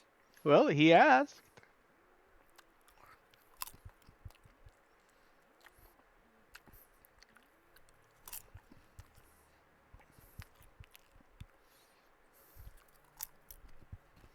Ladies and gentlemen, Transmutate.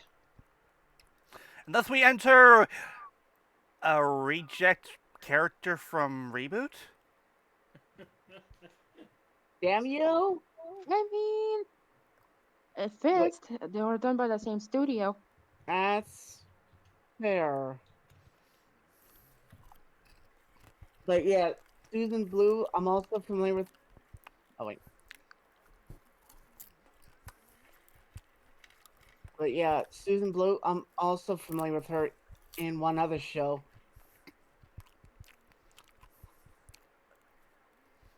In one show called Pawpaws, she voices she voices the princess of said title characters.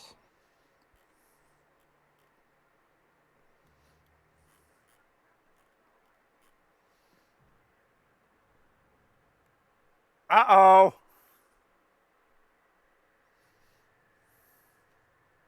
Now that is very disturbing.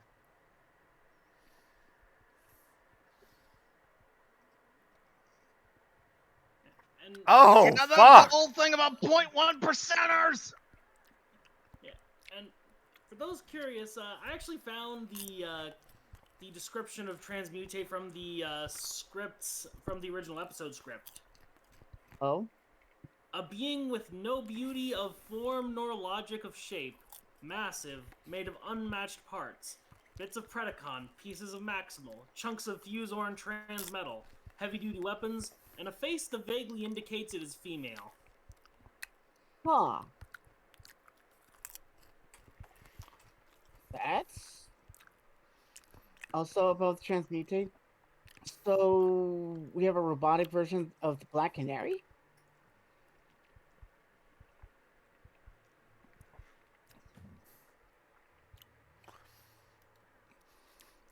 Also, this episode kind of shows us a different side to Rampage, pretty much. Mm-hmm.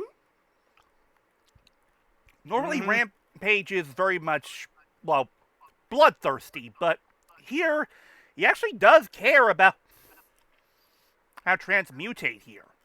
Mm-hmm. Here, he sees her as a kindred spirit, and here it legitimately wants to protect her.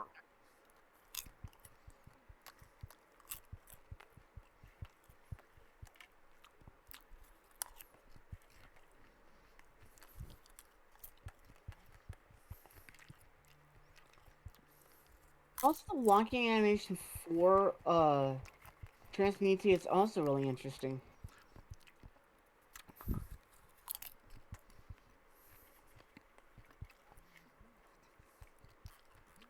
That's how she gets her name? Bottle drop. Yep. Yep.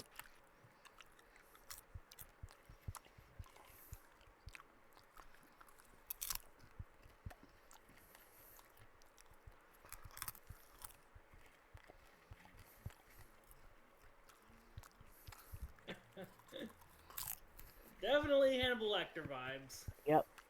Ooh, if they ever add Rampage into a second Rise of Beasts, I hope they. Oh wait, you said that the voice actor for Rampage passed away, right? The Yeah, he Predacon passed away in clause is 2014 for danger. lung Recruit cancer. Teenagers with attitude. God damn it! God damn it, Phillip. And Philip, the scariest thing is, dude, that works.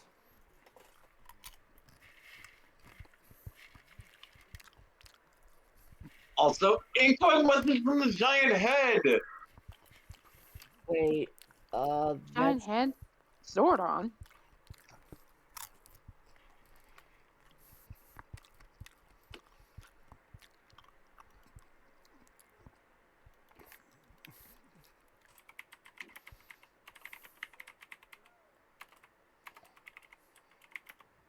And she can't transform. Yeah.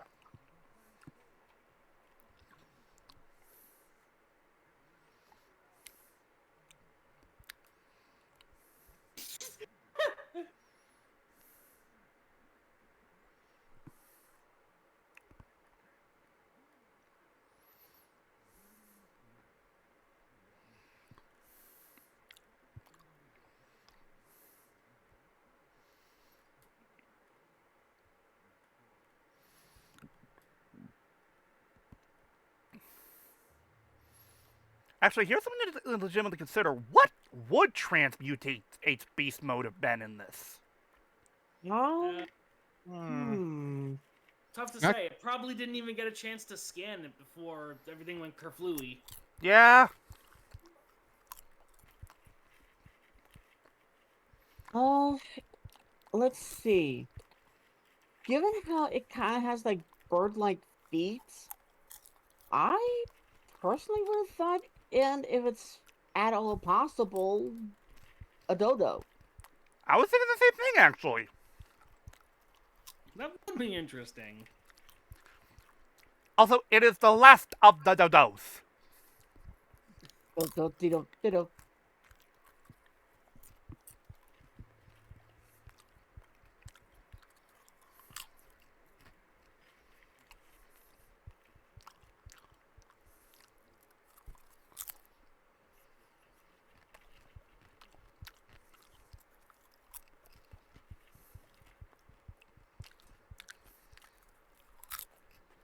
Don't you know you never start the party?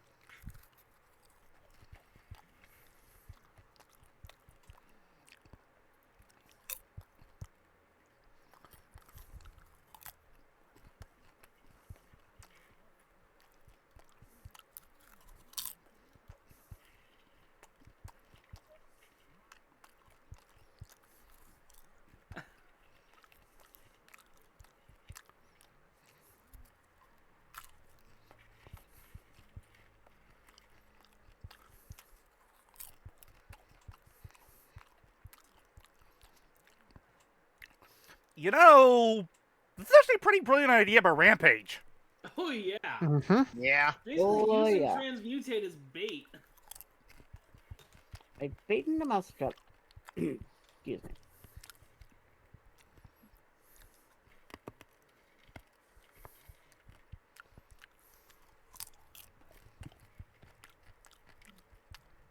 They haven't. Ow. Ow. Ow, ow. Hey. Bonk. Blech. You got knocked the fuck out, man! Knock the Yeah, fuck out, man! out, man. Gentlemen, we both thought the same thing. Just wait. Just wait.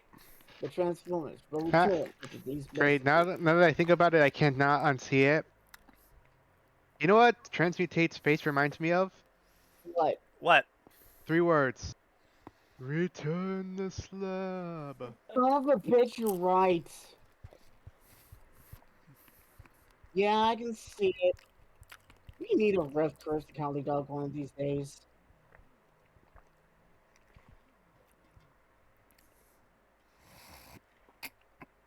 Hey, look, guys. We found the lost member of the Kiba Rangers.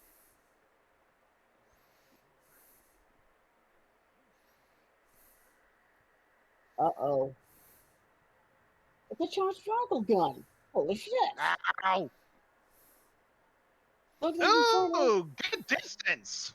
Also, Inferno's blasting off again. Crash.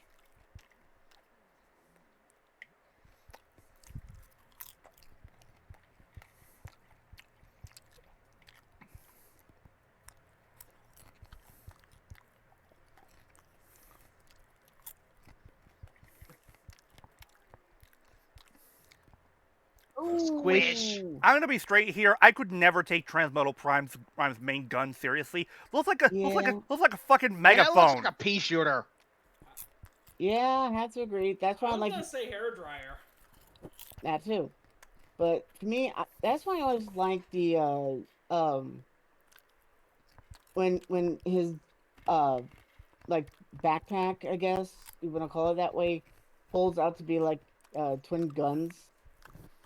Yeah. But At least that was a little more dignified. yeah. Yeah. I- That was a really convenient design right there that they could actually manage to do that. Because it really does look intentional. Yeah. Oh Yeah. yeah. I'm sorry. I can't take the gun seriously. It just looks like he's ready to start shouting at his hatches like, "Quiet on the set!" Yeah. Uh-oh. Uh-oh. Also, I found these. Look in drive-in theater chat.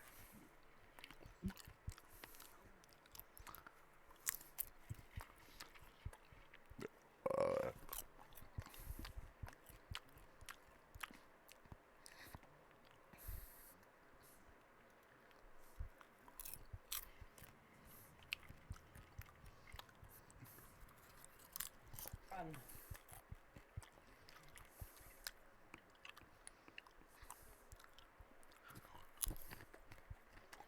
Oh.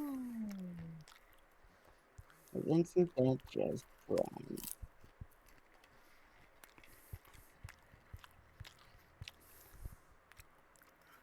And now Rampage is pissed.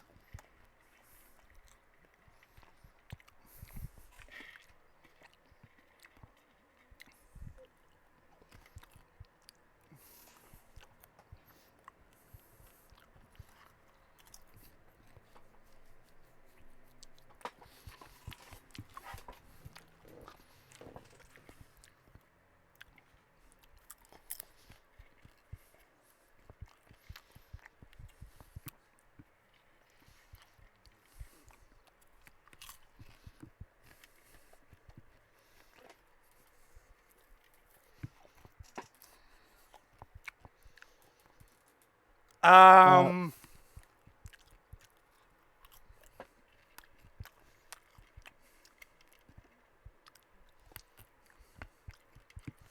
You know what I find ironic? Yeah.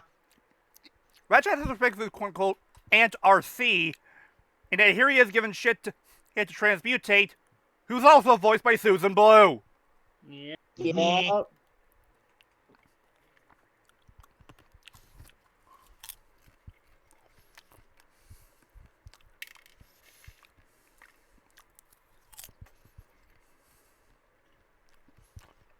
Oh.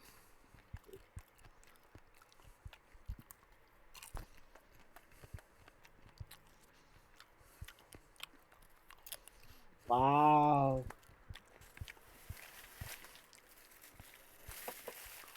Ooh, that's true. Cause oh god, he's almost kind of reminds me of that they're scared of what they don't understand.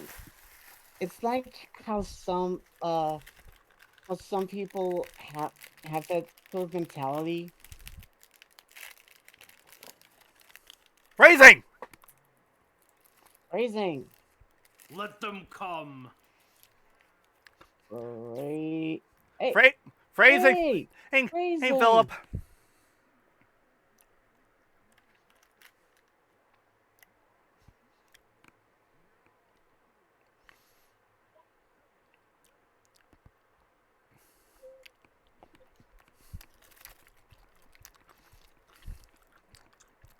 You know, I like Primal's head, Transmetal head, because it almost makes him look like Optimus Prime.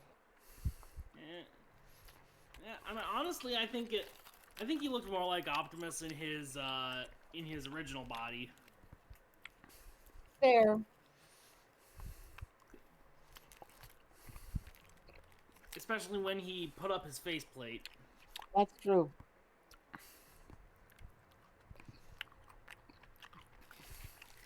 That didn't quite work. Oh! Ooh. Hey, this is gonna be a bummer.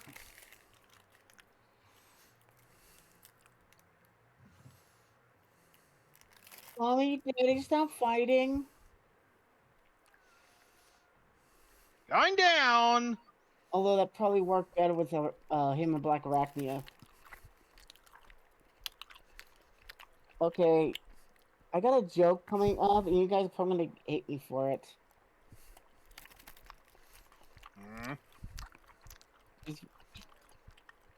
Uh,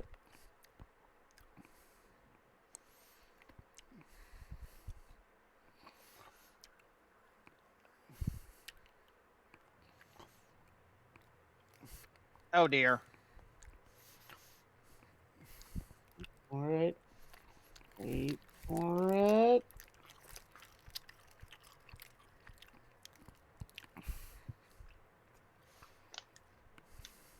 Fool! Why interrupt our battle? Yeah.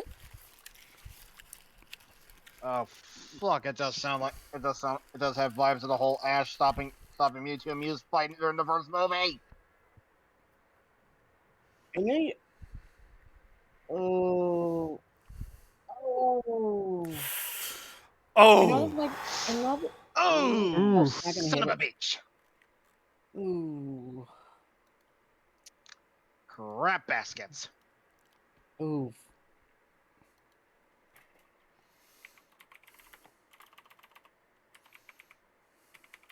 You know, I'm beginning to think that I'm beginning to realize that the whole idea of her being a Build-A-Figure in 10th anniversary could kind of come off as a morbid joke.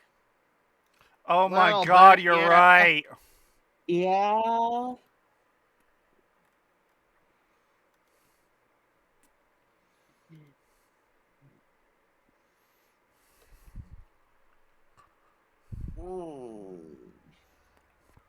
And what also makes this episode really interesting is that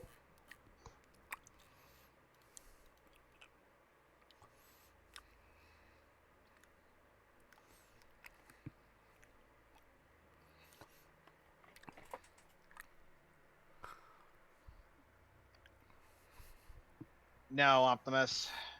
Today, peaceful ceasefire.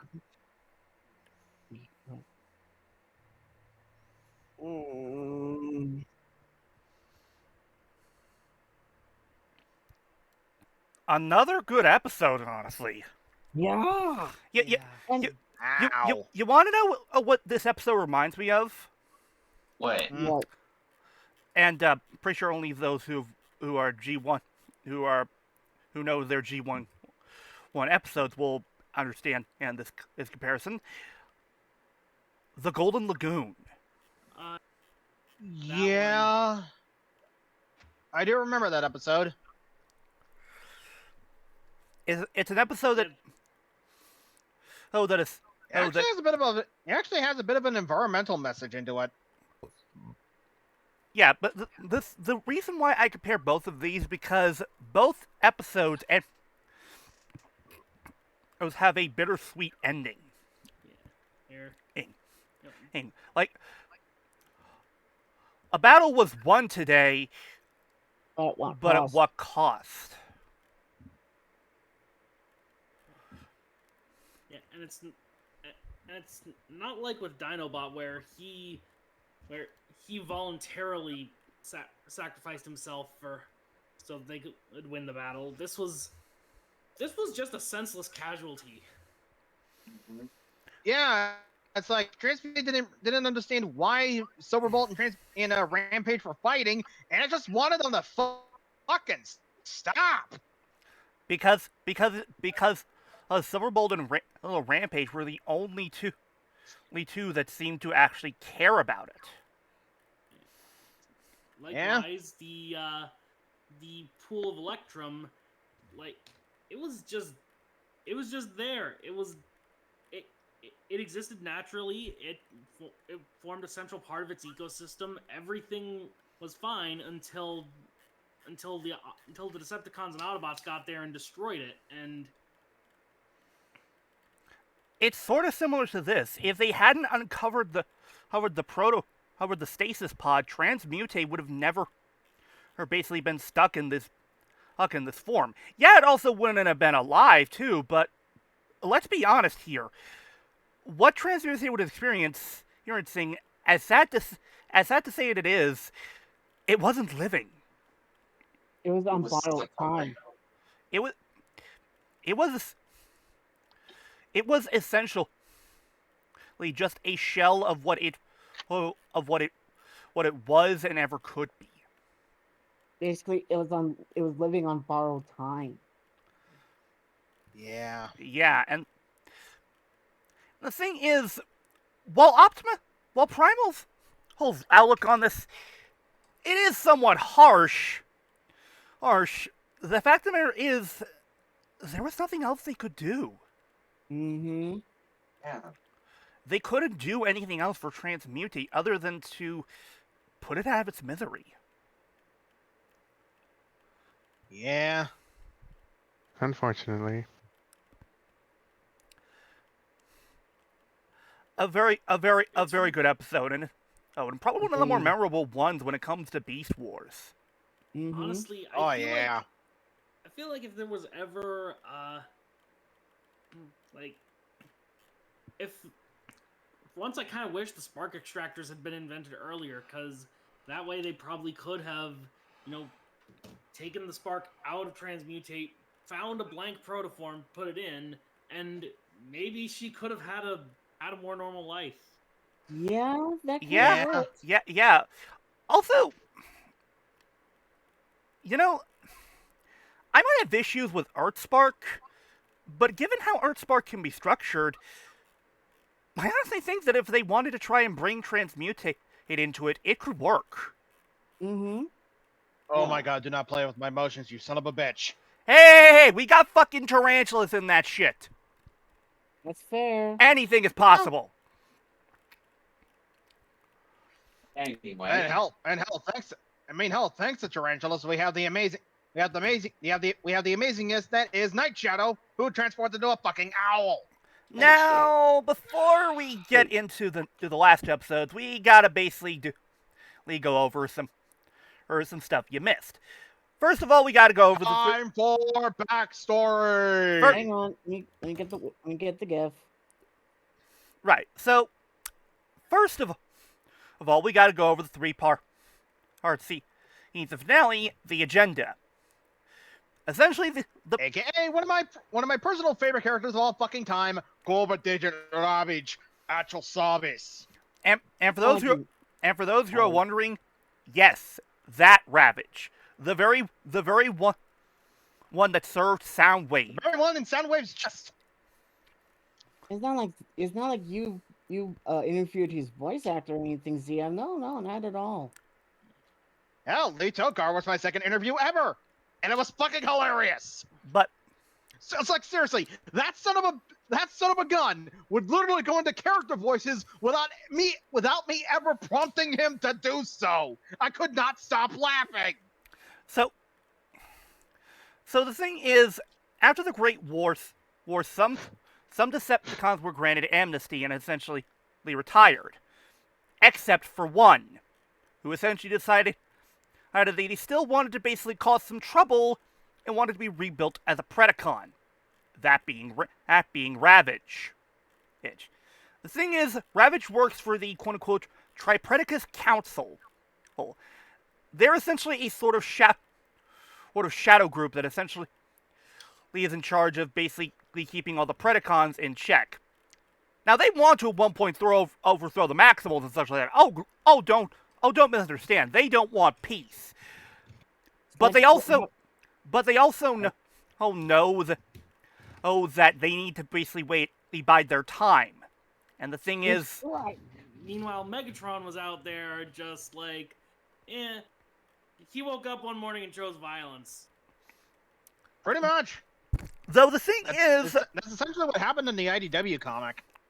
Though the thing is also how in extended material when it comes to the Beast Wars canon, it's revealed in a BotCon short, Theft of the Golden Disc, that originally Megatron was basically hired to steal it for a Predacon criminal known as Cryotech. And it's likely Cryotech was working with the Tripredacus Council, and that's why the Council were so pissed about what happened with the Golden Disc. Essentially, the thing was the Tripredacus Council did two things. One, ensure that the Transwarp Wave did not alert any of the Maximals back on Cybertron. And number two, send Ravage to basically retrieve Megatron. Since, well, he's pretty much A loose cannon. a loose cannon, and they can't really have that shit. Yet. However, the thing is, we get a few bombshells. First of all, Yeah, remember when I mentioned back in Code of a Hero when there was like one last piece of the Golden Disc? Yeah, plot point. Megatron kept After a fragment. back up in this episode. Megatron kept a fragment of it, but the thing is, the Golden Disc it actually turned out to have an encrypted message on it. From But the that being original Megatron. G1 Yes, Megatron. from G1 Megs. And the thing is, the message is a set of instructions, and it's essentially meant to be given to the quote-unquote future Decepticon descendants. And the thing... instructions were to go back to Earth before the eruption of the volcano and kill Optimus Prime while he's still in stasis lock. Yep. And to make matters worse, on the first Golden Disc was information. In particular, the codes to unlock the Ark. The very same codes that Black Arachnia stole. And kind of a funny thing, for the message that plays in Agenda Part 2, they actually tried to get Frank Welker back. I'm sensing a bug. But financial and scheduling conflicts prevented this from happening. So instead, Jared Chalk filled in. And I'm not gonna lie, he actually does a pretty good Frank. He does a good job emulating Frank Welker. You want to know what's actually funny? What? It's ironic because in the trivia for the episode, Gary Chalk voiced him instead. Ironic, as he originally auditioned for the part of this series as Megatron before being cast as Primal. Yes, Gary Chalk was almost Beast Wars Megs. I can never imagine that ever. But no. but Never. No. but the thing is because of what happened and well it means that how should I put it? If Prime goes, so do all the Maximals. Yep. So Beast Wars Megs just told Black Arachnia, open up the Ark. He just walks right in, flies on up to Optimus Prime's face, and then literally blows it off his body, thus causing a temporal storm that would pretty much unravel the very fabric of the universe itself. However, thankfully, the Maximals did manage to basically deal with this issue by essentially managing to stabilize Prime. The problem is in large parts to Black Arachnia, who basically in says, having "Fucking the I'm switching access sides." codes to the Ark, was also threatened by the Time Storm because she was a maximum protoform, like most of the other Predacons at that point for some reason. Though why the hell they course, don't remember about the fact that almost every other Predacon by this point, save for Tarantulas and Waspinator, were protoforms. But that's neither here nor there. Which also leads to an exchange that I absolutely love from the season 3 opener. It's like, and Rhinox says something along the lines of Optimus Sparks of saying, like, with the repair trouble, we'll lose him for sure. Then we better move it. His spark can't exist outside of a living body. I know. So nuts! You can't have more than 2 sparks in your own body. His spark has the Matrix with it. It's too powerful. Like we have a choice. Yeah. So and Primal takes Optimus Prime's spark with the entirety of the Matrix in it, and just basically goes giant size. Essentially, what happens? Big monkey. Essentially, what happens is Primal temporarily houses his Optimus' spark within his body, but unfortunately, it causes his body to change, thus turning him to Optimal Optimus. Basically, making him the same size of a goddamn Autobot. Because the Maximals and Predacons are tiny as shit compared to the Autobots and Decepticons. Yeah, that is, and the thing is, that is actually the truth canonically. In fact, it's revealed in expanded material. This is a result of what was called the Great Upgrade. Essentially, later generation Transformers were made to basically be smaller and more energy efficient. Yup. Well, sorry. And another thing that needs to get recapped after this is that at some point Megatron got his hands on this piece of Vok technology, which is never explained. It's only ever referred to as a transmetal driver, which he uses it in a procedure where he takes a blank protoform, he takes a blank protoform. The half of the spark that he stole from Rampage, the DNA from Dinobot, and this transmetal driver to create a clone of Dinobot that is a transmetal 2. Now, Cheetor gets involved in a fight over this transmetal driver, gets exposed to some of the energy, and he has his whole story arc where he evolves into a transmetal 2 himself, and then Black Arachnia later steals it and uses it to turn into a transmetal 2 herself. It goes wrong, and it destroys her Predacon shell program, and nearly kills her. Which then allows her to come into Maximal again. The thing is, what happens is originally is that goes wrong, but essentially, because of that, the Maximals decide to try and plan a procedure to get rid of the shell program. The thing is, though, well, the more they leave it alone, the more likely it is to kill her body, especially given that Tarantulas is the one who made the shell program. Yeah, Yep, to safeguards okay. cards in place so that if they try to Tarantula set it up so that if they tried to remove that shell program, it would destroy her core consciousness. Yep. Thankfully, Yeah, that does end up happening, but he didn't account for the possibility of the transmetal driver, which apparently can restore her and brings her back again as a transmetal too. So basically fully making Not her a fully maximal. explained, but And and also by this point, the Maximal's old. Also by this point, the Axelon is pretty much kaput.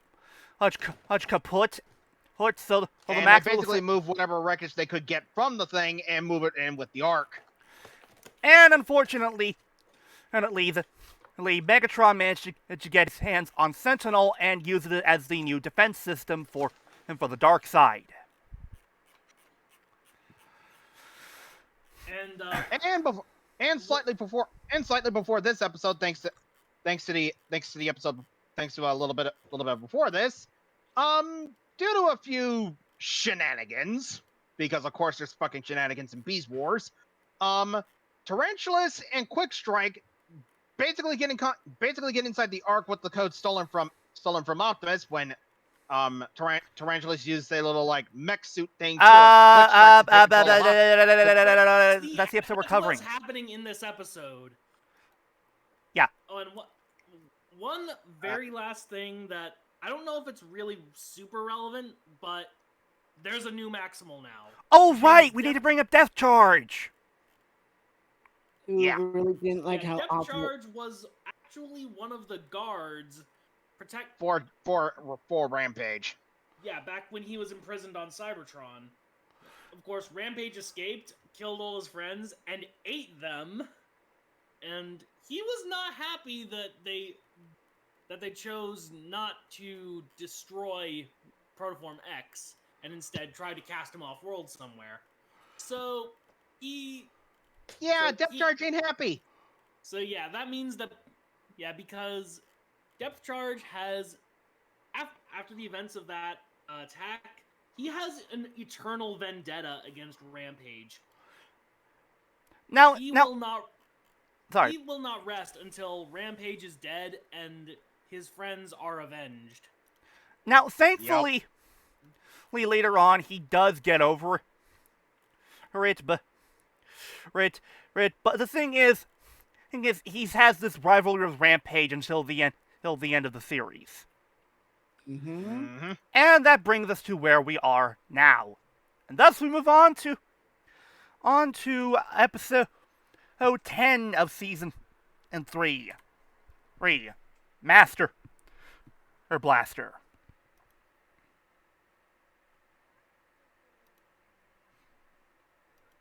Oh yeah. Yeah.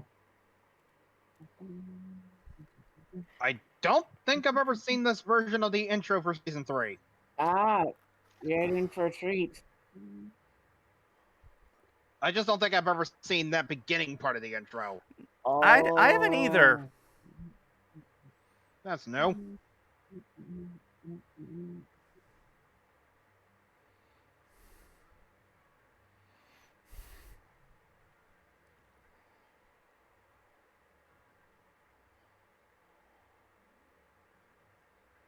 Hi, Depth Charge. We'll go over his VA. I don't know if we've gone over his VA yet. David Sobolov, who is no stranger to voicing in Transformers. Yep. Does it voice some characters in Rise of the Beasts? Yes, he in does. fact, he actually voiced a couple. He voiced Battle Trap, Rhinox, ironically, and I think another one. I just can't remember which though. Oh wait, hold on. I just realized there's one last thing we almost forgot to mention involving Tarantulas. Oh yeah. So what we're going to do is we're going to quickly go to one scene in the agenda part 2 from season 2. Okay. Blah, blah, blah, blah, blah. Nobody care. Alright, so. I'm going to fast forward a little bit. Because this leads to a legitimately really funny moment.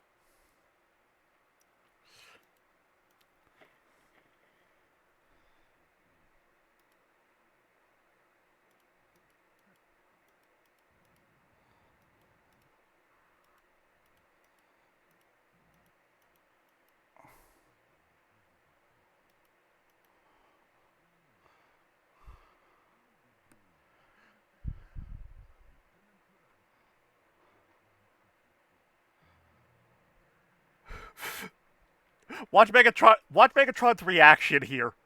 Play it.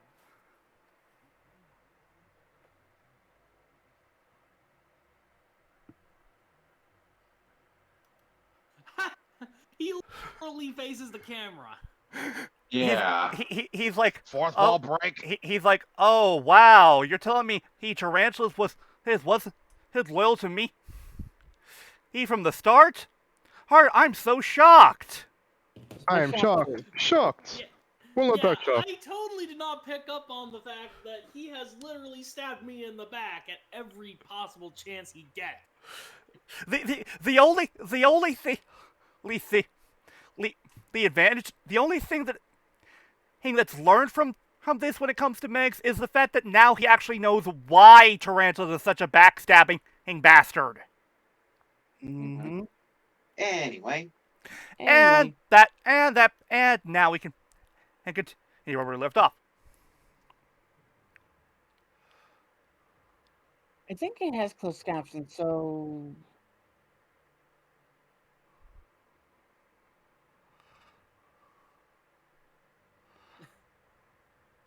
Danielle, I think this one has closed captions on.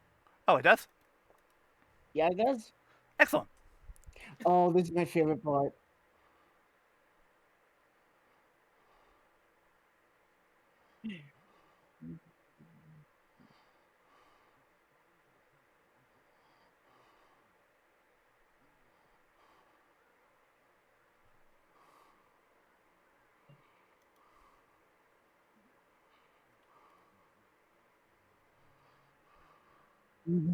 You're gonna give a straight face. And that's Cheetor. I was on the Transmutate 2 Cheetor. Yes, it is. Who goes through a broody teenager phase. Call it like it is. His emo phase. Yeah. No, it's terrible twos.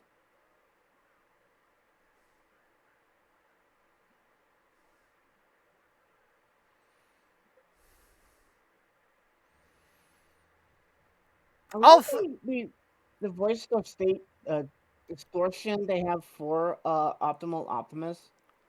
Yeah, same vocal that they used for all of the robots in G1. it's essentially a way of ensuring basically making it to where Gary Chalk sounds more like Peter Cullen in terms of performance. In fact, the thing is that's the idea behind his current performance as Optimal Optimus. Yeah, I believe they used the same effect on Doug Parker's voice when he was doing the voice of Starscream back in Possession. Yeah, I think you're right on that. I think so. Yeah, because again, all the robots in G1 had some vocal processing to them. Not like to. Obviously, some had more than others. I mean, look at Soundwave. Or a better example, there's of course the distortion with shrapnel. Also, you want to know something? You want to know a neat factoid regarding David Sobolov? Huh? Okay. Apparently, there was supposed to be a motion comic based on All Hail Megatron from IDW Publishing, and you want to know who David was going to voice? Who? Ooh. Fucking Megatron! I can see it. Yeah. Sadly, the motion comic was not produced. Shame. Shame. Also, there is one big writing flaw when it comes to season 3, and well, it's involving in Primal here. Because the thing is, because of him absorbing Optimus Prime's spark, he was essentially too powerful, and the writers had to keep figuring out ideas to write him out of the episode. Either he was getting his ass kicked back at the base, or incapacitated by some weird virus or shit like that. Yeah, because of all that power, Primal was of course too powerful, and he would end the episode like that. Basically, he was kind of sort of like a Gary Stu, excuse me. Pretty much. Yeah. Also, real quick on the subject of this episode, shout out to the artist David Stevens on DeviantArt for this beautiful artwork that we're using here for Master Blaster. Let me just put this in the here in the drive-in theater here real quick. Look at that! Very nice. look at Superman with the tongue out. As he was trying to shoot down Waspinator. I can hit him. Also, shit! I don't think I'm gonna be able to hit also, this thing. He's dealing with B-17 bomber. Oh! Ooh.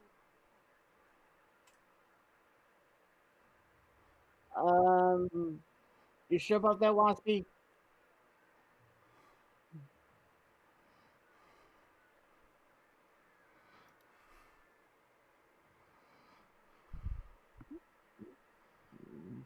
Really?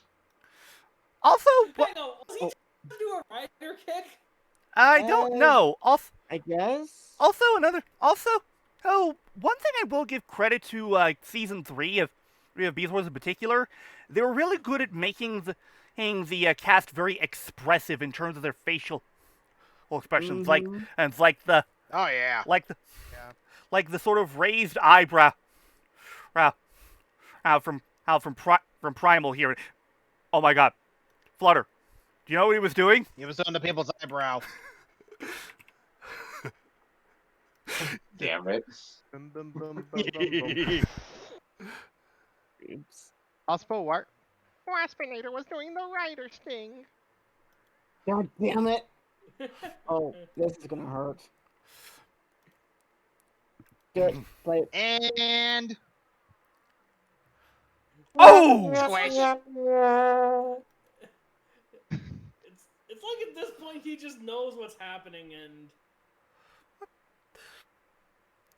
Oh look! A cybernetic blow dart gun. Why Really? Not? Why not? Do they even have lungs? I mean, I guess. A cybernetic glow gun. probably because of the whole thing regarding their beast modes and shit. I don't fucking know. Yeah. Repeat to yourself, it's just a show. We should all just relax. Also, look. Oh my God, Character 36. That Waspinator impression is on par with mine. Very good, very good. Golf clap. Anyway.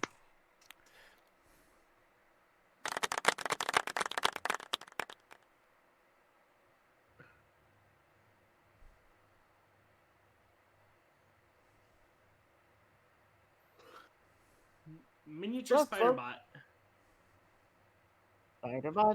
Spider-Bot. That's whatever. Optimus Primal, this is your conscience speaking. Damn it. Hey, conscience, am I dead? Also, here's something that I have to ask. This is a legit question. Yes? Yeah. Why does this small robot that's meant to basically, go inside of Primal have Predacon symbols on every limb? I have no idea. I blame Tarantulas. Yeah. We gotta show the kids what side is this thing on. Fair. Oh! Oh no. Oh, And God, due to he's a 21%er now. Oh no! Oh no! He's changed Prime into a spark from Beast Machines. Ah! Dun dun dun. And because of this, now Tarantulas and Quick Strike now have a one-way ticket to controlling Optimus.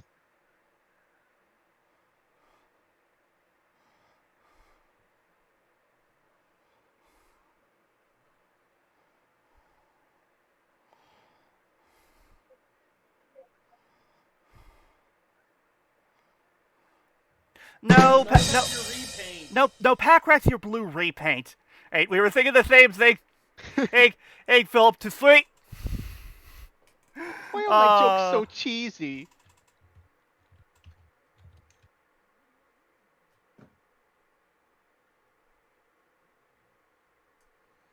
Huh? What? Okay, hold on. What? Little bit of an error with this moment here. We could still clearly see Rat Trap dragging Silverbolt's body into the base, which means that when Primal basically tried to sucker punch Cheetor, he would have still been an eyesight of Rat Trap.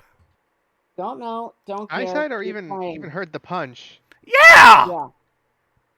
Again, don't know. Don't care. And I'm sorry for sounding like that, guys. Just Hi, Black Arachnia. also, look, they made Black Arachnia even hotter.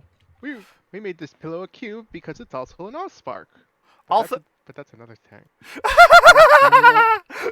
Wow, that's a great way of squeezing an infomercial, making an infomercial. We have relevant and bravo, KR. But also, should we mention the whole thing with a little bit of a controversy regarding Transmetal Black Arachnia's toy? Oh. Ooh, right. Yeah. Phillip, Because if you Phillip, that she has on, Phillip, if you be so kind as to grab the image. Boobs. Hold on. I would be honored. Oh yeah, spider tits. Wow, and I thought Harpy Lady had it worse.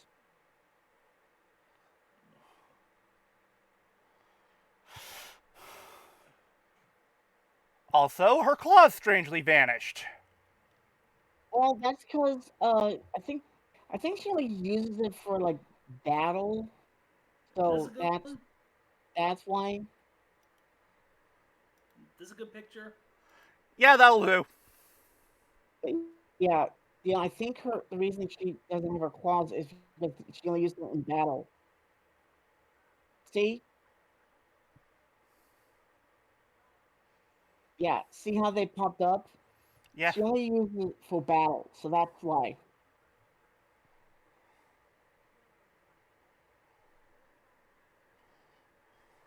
Also, notice how her animation model does not have the armor on. You're good.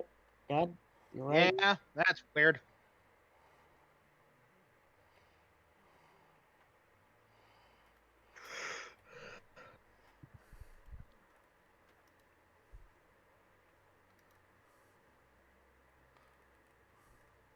Also, I love Megatron trusted this very important job of impersonating Optimus Primal to fucking Quick Strike. Yeah. Yeah, that's freaking hilarious. Also, I'm gonna make this joke for you Mega Man fans here, but I'm wondering who thinks that freaking Quick Strike's sort of power armor they use to control Primal here make it look like he's wearing a ride armor from the X series. No, I can see it. Let's see. A little bit. Wait for. Here it comes. Hold on. Dear God, you're right. Yeah, I can definitely see it. Or from an Exo Squad. You want to know what's actually kind of funny regarding this power suit here? What? In the trivia for this episode, the power suit frame used by Quick Strike in this episode would later be used by the Vok, ironically enough, to create Primal Prime in Medieval Dawn Part 1.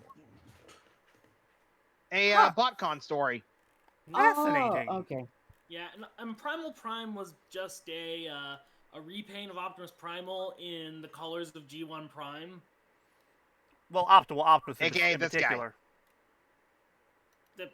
Did I not say Optimal Optimus? No, you said an Optimus Yeah, you did. Primal. Yeah, it's the Optimal Optimus figure in the colors of Optimus Prime. Which, to be fair, looks pretty good.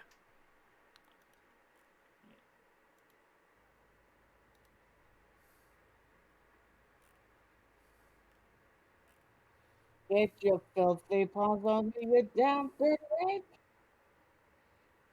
No. Ow. Wait, does that mean that to essentially capture him, Quick Strike basically sucker punched all of them? Pretty much, Apparently. yes. Wow, you're incredibly. Wow, you're a one-track pony, aren't you? Then again, it is Quick Strike we're One-trick talking about pony. here. Yeah.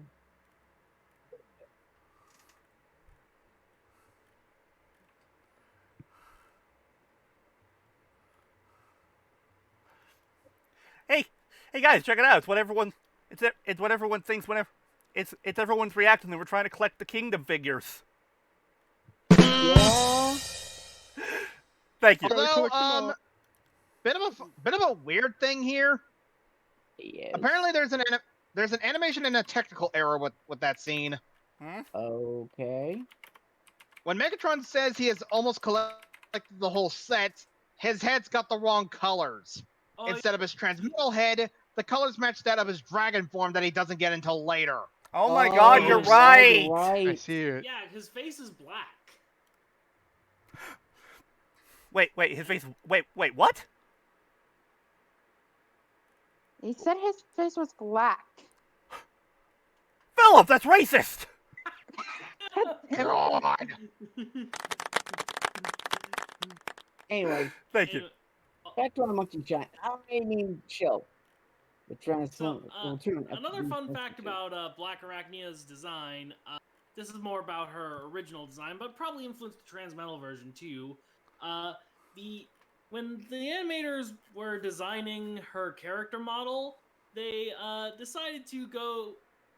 They decided they needed some inspiration, and they went to a strip club. Oh, I recall hearing about this. Uh-oh. Hang on, let me get the. YGM? YGM? Don't worry about it. Don't worry about it. What the fuck? You're welcome. Uh-oh. Phillip, I think you broke her. Oh, fuck, here we go. She blue screened, gentlemen. She blue screened. We should have a drinking game every time when that happens. Dan, do you want our audience to die? It doesn't happen that often. Fair. Anyway, Well- moving on. And now back to the Transformers. Transformers? I thought we were watching Beast Wars.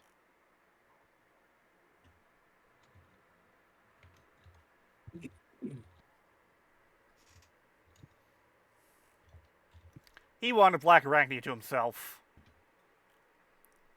Yeah.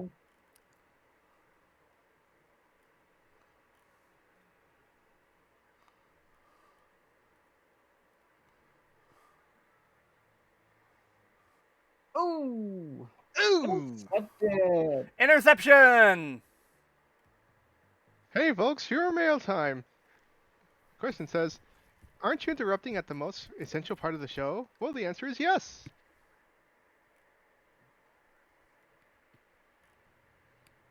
Here we I go wish again. you'd stop calling me that.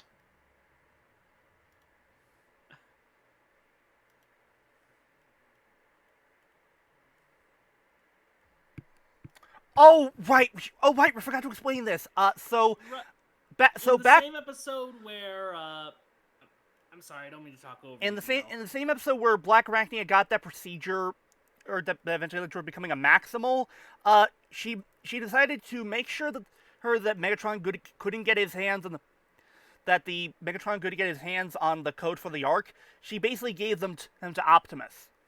Yeah.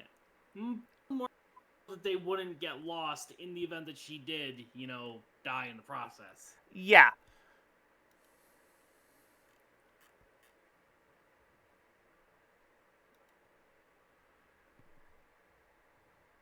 Not gonna work. Oof. He's not stupid. He's a sneaky monkey. Oh yeah, and Mrs. Keep Sobolov. Teletran 1, Teletron 1. Yeah, that is dumb. Yeah, but also, Mr. Sobolov also voiced his said computer.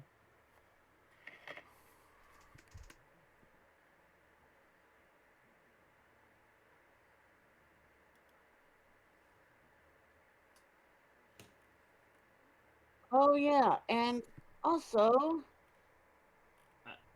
Yeah, that's the thing with Transmetal 2s. They have magic.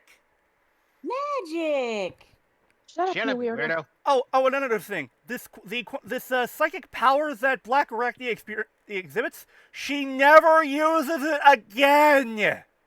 Jacko's psychic power. Yeah, In the words of a British Bardock. Useless ass psychic powers. Yeah. Wow. No, wait. Literally Anyway, the correct just phrase. exist to get kids excited for the new toys. Correct phrasing Ah. is useless ass psychic powers.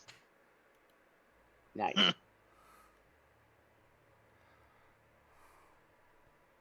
You mo gui gui fighty tao. Oh. Bonk.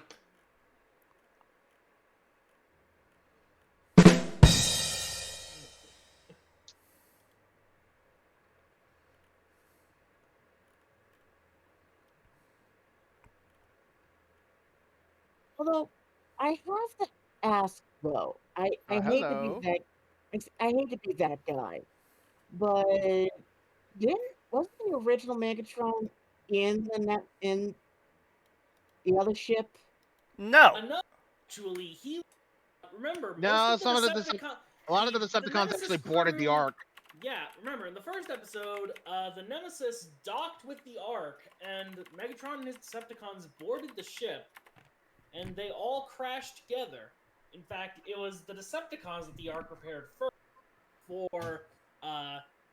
before Starscream decided to say goodbye, triggered another earthquake, and caused Teletran 1 to revive the Autobots. Literally could have won the entire war in a snap if Starscream hadn't decided to be petty. Well, that's Starscream for you. Yeah. Okay. Because the first time I watched this, I was wondering why the hell they have the Decepticons in the Ark. So that's why I was.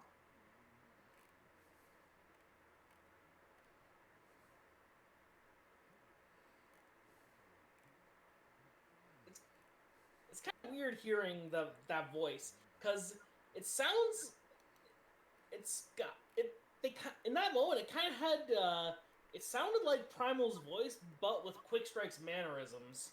Yeah. Well, yeah. A little bit.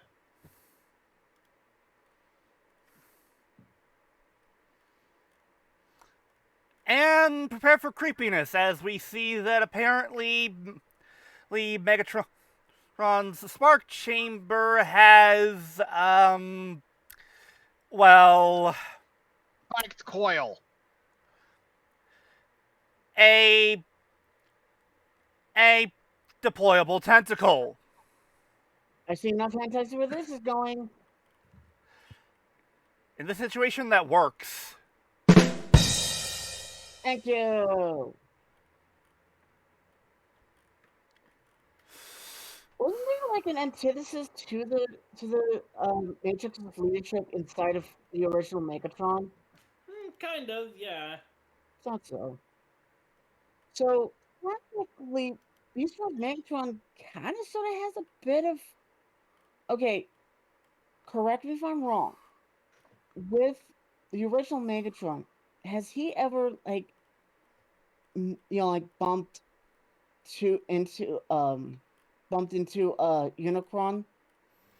Uh, Other At this in the point in the movie? timeline, no. Okay, just had to make sure because I wasn't sure. Because Again, this is in terms of the timeline for the Autobots and Decepticons, this is very fucking early. We're talking Yeah. pre-season 1. Yeah, and when Megatron does Yeah, eventually the- bump into yeah, the Unicron in 86 the movie, he acts like he has no clue who he's talking to.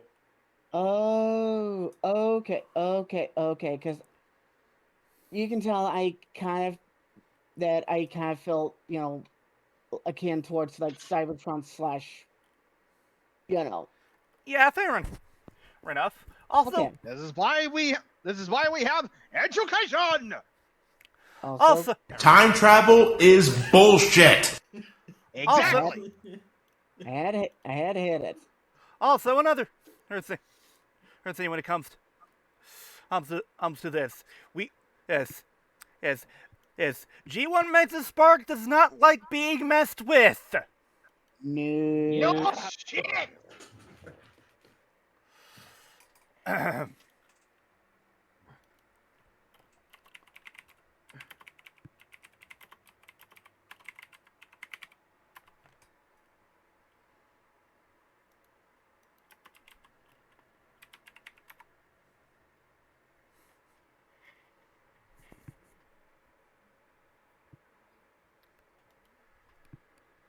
Betrayal!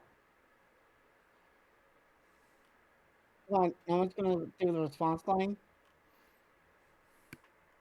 I'm gonna do it again. Betrayal! Betrayal! Betrayed me!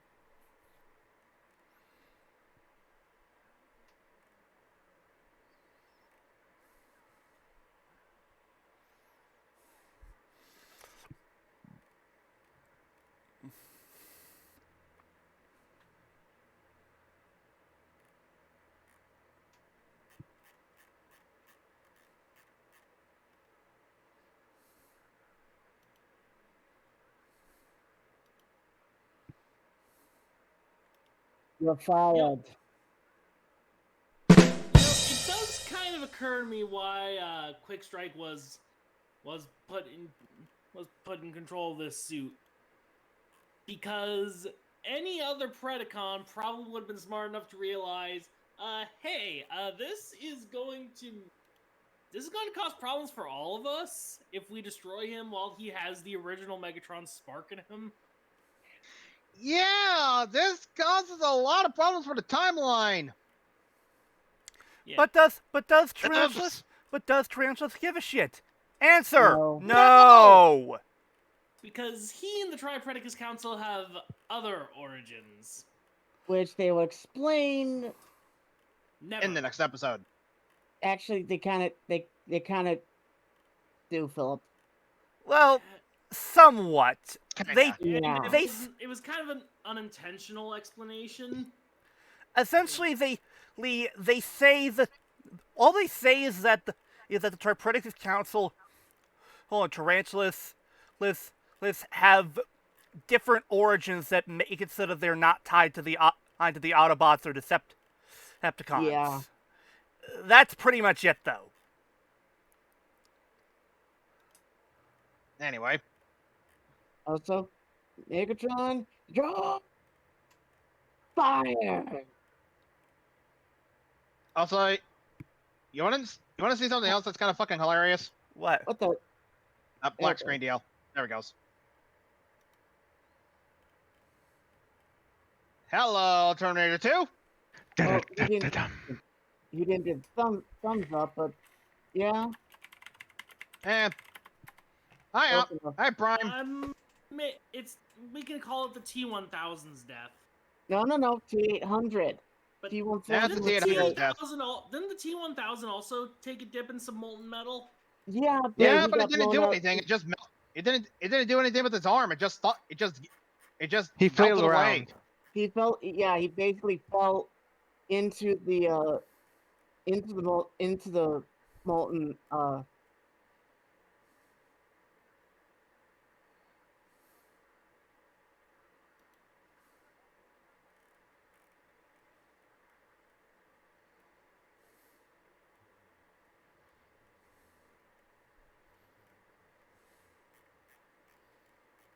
Oh dear, that's not good. In the That's in the right, 'cause words Tarantulas wants to destroy the entire arc. also in the words of Dave from News Radio, well, this is bad This is bad news then.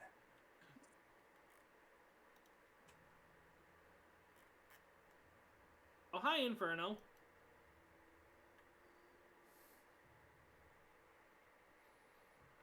Oh my god, you actually fell for that. Spider-Man. Oh, well, in her case, Spider-Woman. Also, okay. In that situation, this calls for a Spaceballs quote. Yeah, it does. I can't believe he fell for the oldest trick in the book. What a goof! What's with you, man? Come on! Hold on, real quick. Okay.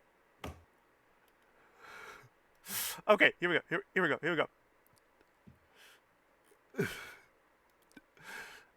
Sorry, Inferno. We like you, but you deserve. We're gonna do it to you. You deserve this for that shit.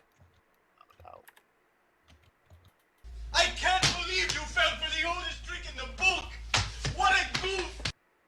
What a Actually, goof. guys, you know what also would work in this case too? Curb? Curb? Curb. No. Nah, it's not Not really. not extreme enough. Fair. Not by the hair of my chinny Also- chin. Also, oh, I have full carte blanche to quote a certain bit from Megatron says in this episode, and you can't stop me. Oh, All yours, right, the buddy. fuck on it. I'm not stopping you.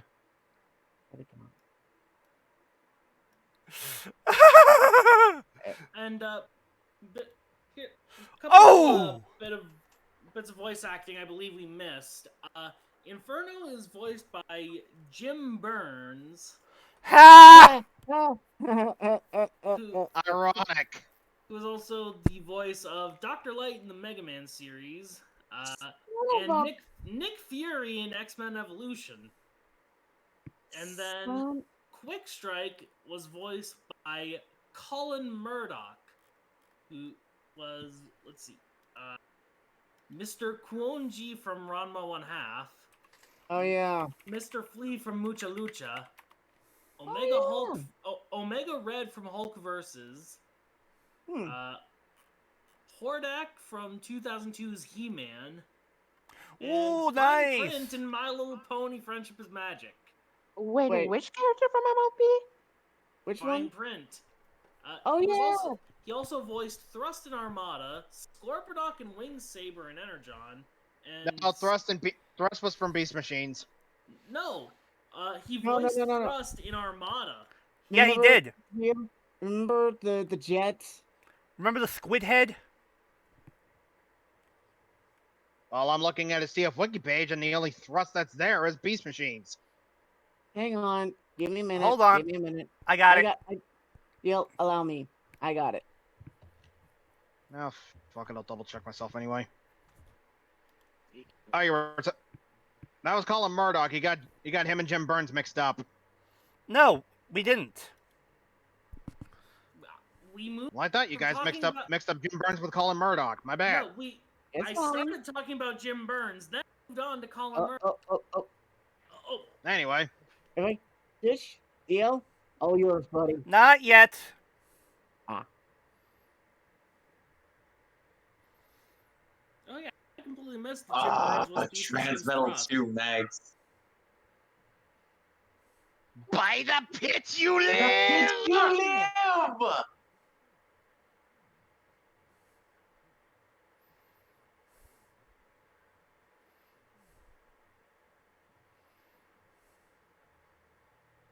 Okay, so now I'm curious. What would happen to Megatron if he hadn't taken the dunk in the lava? He I don't know. probably go the same thing as what happened with Primal. Maybe. Yeah.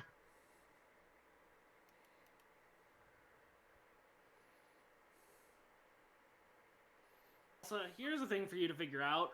Optimal Optimus was consistently marketed as a standard Transmetal, but Megatron here, who was upgraded in the same way using 2 sparks and no Transmetal driver, he got consistently branded as a Transmetal too. Figure that one out. Yeah. Fuck you, that's why. Thank God for a travel card.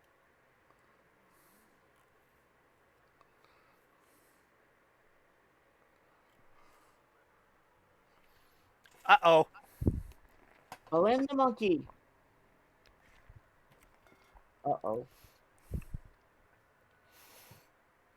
Ragwetter, is that you?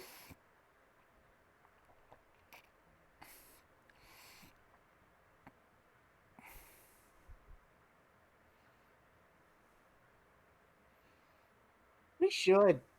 We get this boosted. And this is why you should have kept your fucking distance. And quick strike. Right job, moron. Now does it deserve curb? Not yet. So that fall broke the connection. I guess Well- it crushed the suit, so it kind of makes sense. Yeah. Yeah. We're all going to die. Oh. Treachery, weird. Lieutenant. Tarantulas But almost not gained your his, incompetence! silver. Tarantulas gained his silver color scheme. There's no mistakes. It's those lines and one more that he says later. No mistakes. Unfortunately, he does And not keep those colors. Yeah, sadly. And also, there's also something else that we have to consider with Megatron here. Hmm?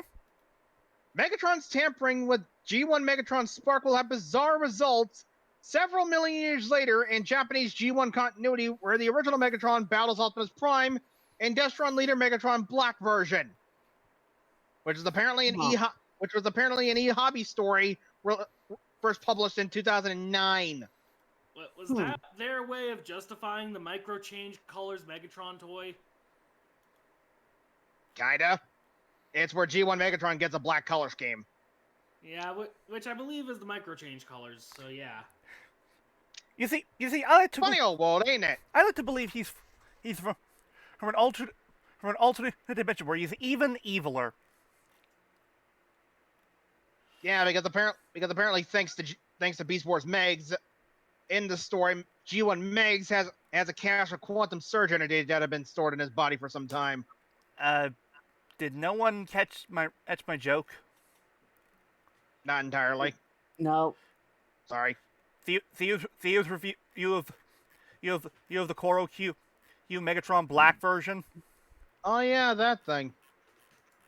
Where he unintentionally foreshadowed Megatron X at the end of Cyberverse. Yeah. Anyway, Kind of ironic because of that. Because now Theo's name is immortalized in Transformers history. No, I'm not making that up. Yeah. Anyway. Too don't say quiet. that.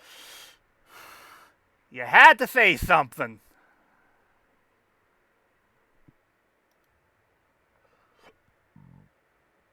Yeah. Okay. Who used the attack vent card?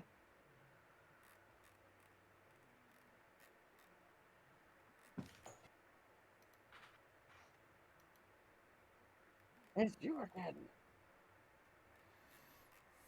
Surprise, motherfucker. Yeah. Also, hey, look at that!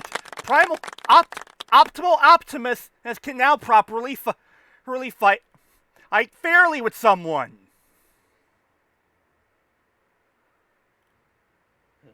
Looks like Tarantulas did his homework. Well, of course, Yep. he is the tech specialist. He is the tech guy of the Predacons. Here comes one of his best lines. Megatron. Oh yeah. Megatron does not yield. He conquers! Bonkers! So Love is a that wow. line! Megatron. He conquers. God. Would you like to play a game?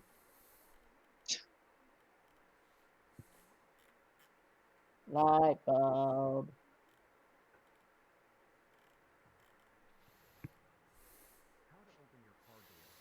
Also, when you think about how it, I remember. how it, also when you think about Black Arachne was probably the only one who would have been able to stop Tarantula's plan in time, due to the fact that given that she hung around with him so much, she probably She knows most of his tricks regarding this data Mhm. shit.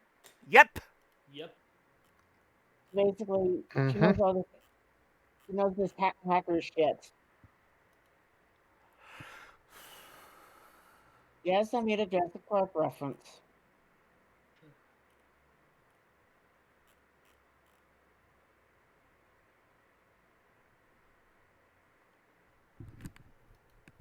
I'm Ow. on war. Almost there. Oh, I gotta do this. It all stops on one in the show. It Also, all stops on, Sorry. go ahead. It all stops on one in the show. Also, And one quick joke we almost forgot to make here. It's gotta be an overdrive. Alright, Switch. It's gotta be here. Out of order! Fuck! Even as a future doesn't work! by the way, in case you guys are wondering about the it all stops on one in the show line, that was from Galaxy Quest. I was thinking the same thing. Just right. We need to riff that movie at some point. Anyway, It's moving right along.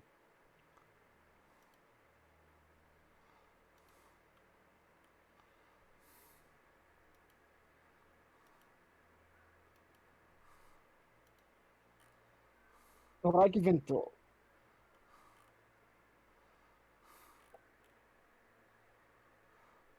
For some reason he has both fire and ice powers.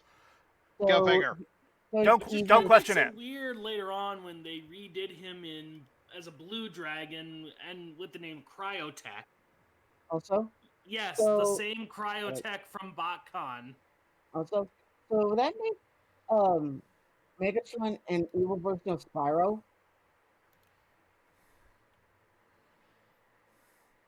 Yeah. That's right. The dragon! The dragon!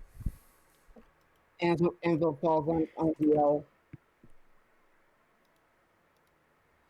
I'll get you next time, Primal. Next time. Okay, Dr. Claw. It worked.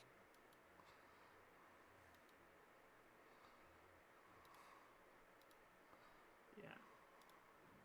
Because Yep. yeah, and this actually becomes a Yeah. plot point later on because he never put Megatron's spark back in the original body. However, There there is was a deleted scene that bef- showed that. Yeah. Hold on. Let me Yeah, I was get gonna it. mention- But that's like Yeah, I was way going to at the mention end. that. But in the interim, that's going to be significant. For example, when Tigerhawk shows up, the Centaur mission to Speaking kill of which, This Yeah. be it. Yeah, which Although I think I may have spoiled that bit. Oops. that's fine. That's fine. Still though, this was a pretty good episode. Oh, it is. yeah. The thing is, it starts off as filler, but then you learn no, it's actually plot relevant. yeah, this is actual bad news bears. Yep. I'm afraid I have some bad news. Yeah, give me a moment real quick.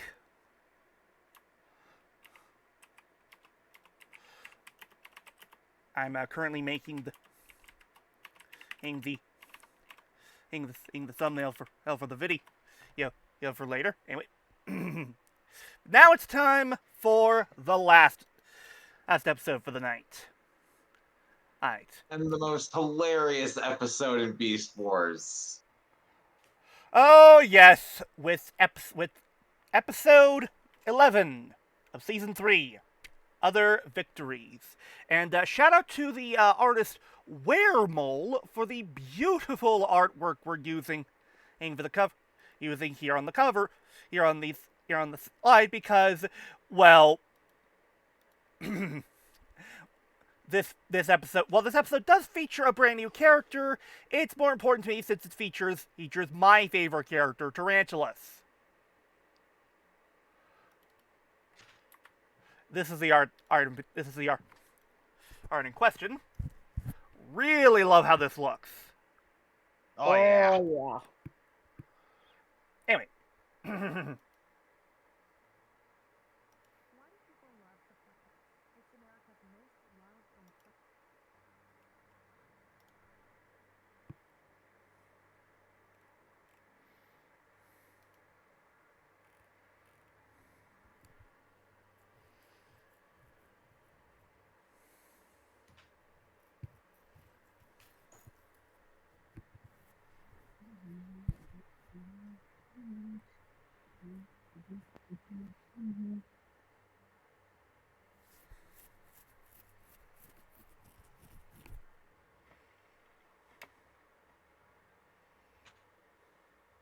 Yeah, sorry for not saying anything over the intro. This is just amazing. This is Agreed. just an amazing track.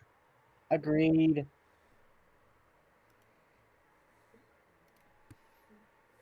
Yeah, it's one of the rare Transformers intros that doesn't interpolate the original theme. Yeah. Nope. I think that's basically Beast Wars, Beast Machines, and Transformers Prime that are the only ones to have unique theme music.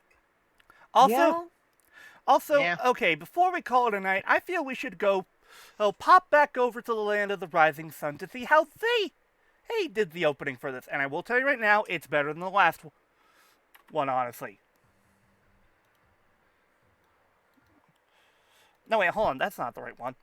Well, let me try this. No, you had it right. You had it right. Yeah, where they called it Beast Wars Medals. Yeah. Ah, And the reason it's so good is who's singing it. Tamashino Evolution. Sung by Mr. DBZ himself. oh, Hironobu Kageyama. Yep. Yeah, baby.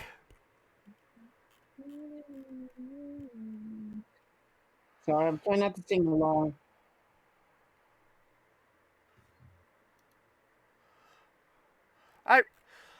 I wish this was in better quality than this potato quality we seeing here.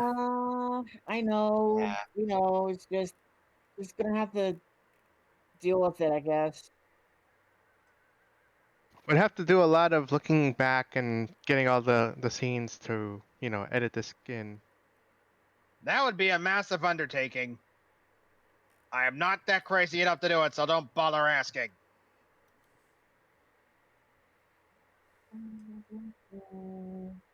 Sorry.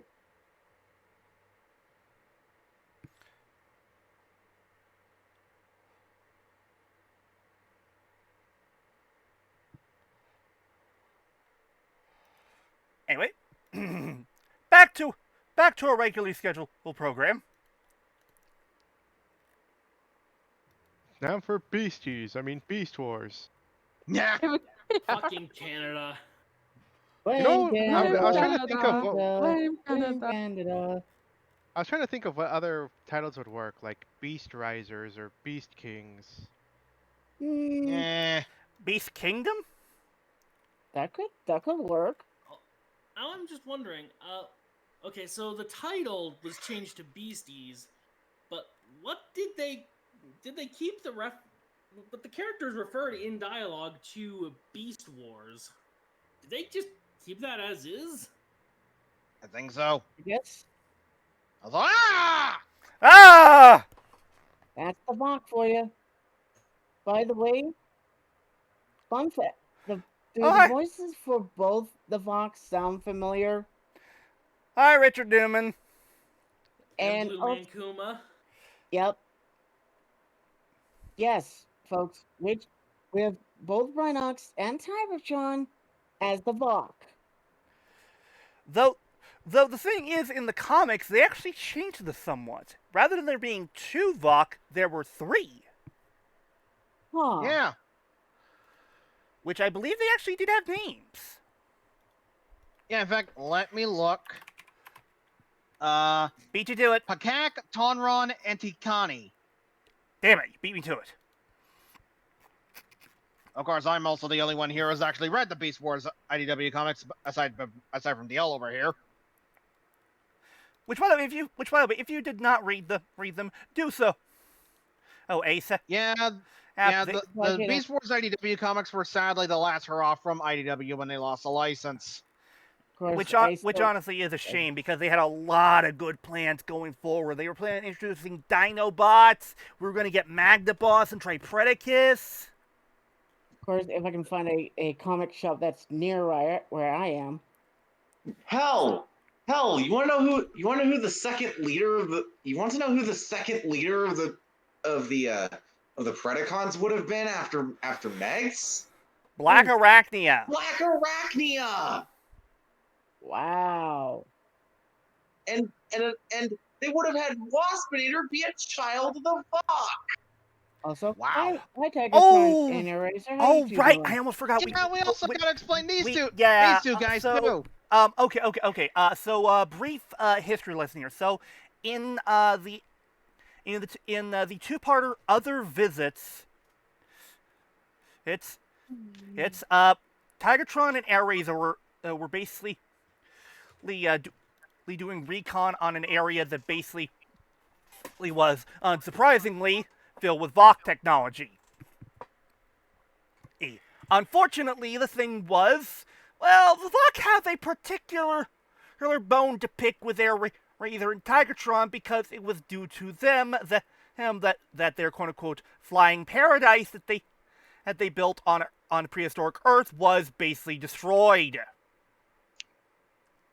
Yeah. So essentially, what happened was the Vok kidnapped these two, and we have not seen them ever since. Though in their final moment, they did basically, hold hands. They basically reconfirmed their love for each other. Yeah. Which, as we've already stated in other videos, was a little gave way in Japanese to the first ever gay a relationship when it comes to Transformers fiction, because they made Airraiser a guy in the Japanese dub for Beast Wars, which we've already gone over. Anyway, moving on. And somehow they basically take their sparks out and That's my polarization. I merged my Airraiser and my Tigertron. Fusion summon. Yes, I worked in a Yu-Gi-Oh joke. I had to. And you want to know what's actually weird? Through technical terms, you could kind of see Tigerhawk as the child for Tigertron and Airraiser. Yeah. Yeah, you kind of could. Oh, here comes one of the funny moments. My god, here comes the funny.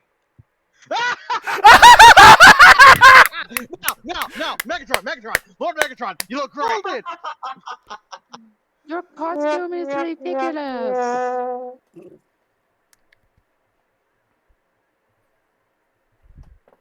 That's true.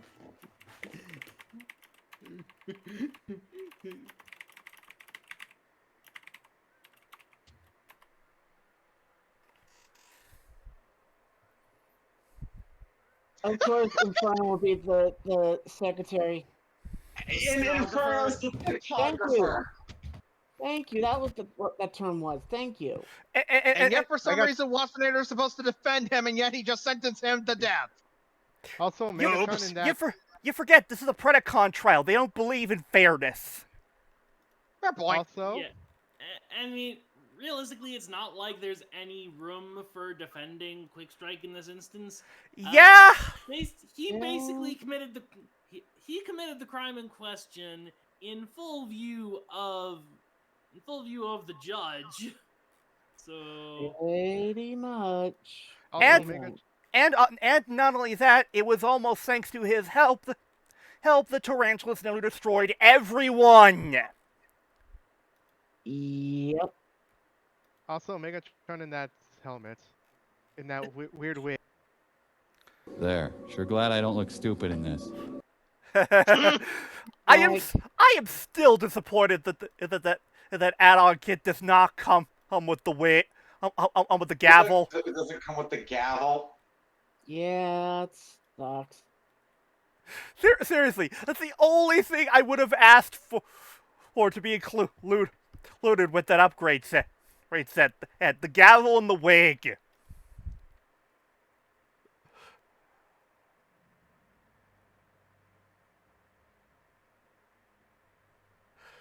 Son of a... I'm sorry I had to hit this. God damn it. Fucking hell. And hell, stupid. What's for Tanya? We're still recording, don't worry. That's good. Technical difficulties, everybody. Professionalism. We're swimming in it. Wait, we're professionals. Who told you that? that?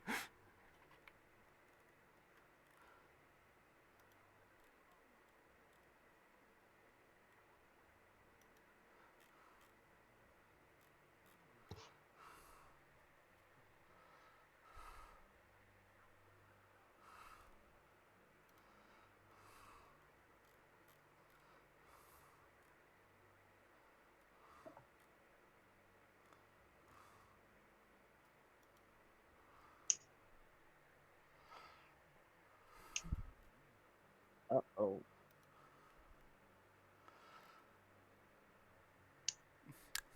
Saved by the bell.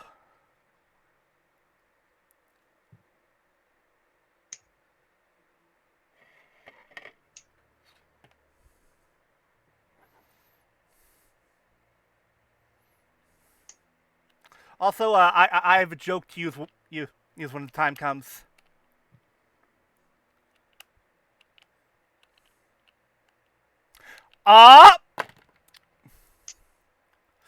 Did you see what was on his computer? Link and you'll miss it. Yep. was it the Nemesis? Yes, it Bingo! was. You clever bastards.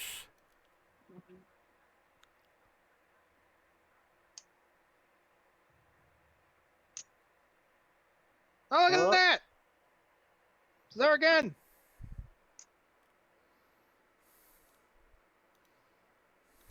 I would have gone away with it too and went for those meddling aliens and their flames.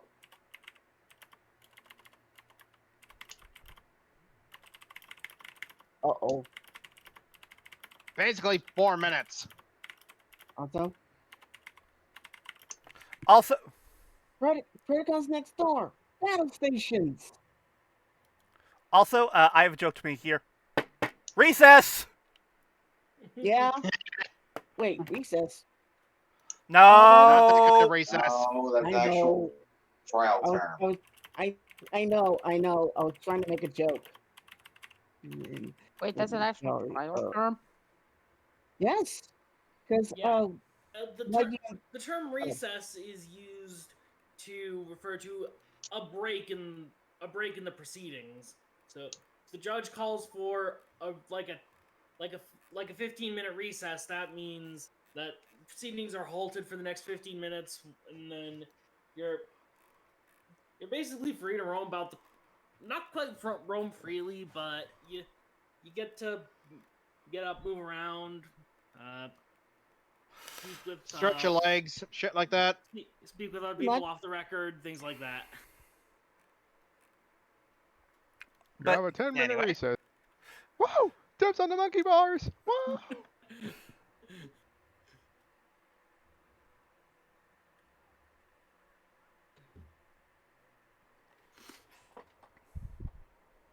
Again.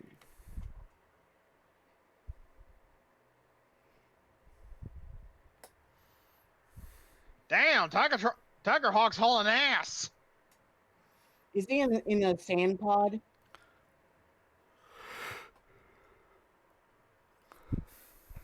Yeah, the shields and the guns aren't gonna do shit. No, they're not. Gotta give Max this. He's Throw trying. the cheese!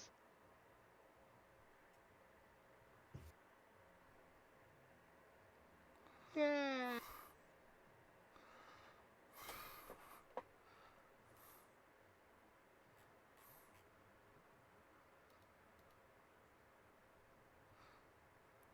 See, this is karma coming back to bite you in the ass for stealing Sentinel. Oh, Mags. Yep. And of course, Okay, Megatron gives an order he does not want to say. Oh.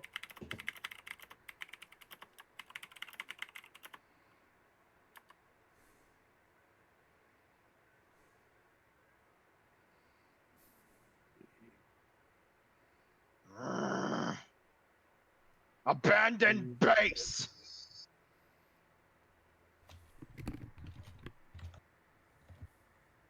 Meaning? Get your ass out of here! Run away! Kaboom, bitch! What the fuck? Exactly. Ooh, Tiger Hawk, impressive. Run away! Ooh, Tiger Hawk, impressive crater. I give that a 9.5.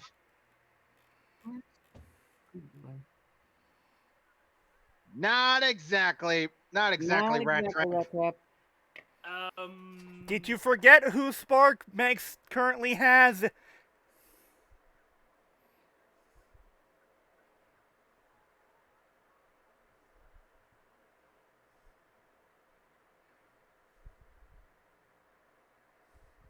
I'm not saying it's aliens, but it was aliens.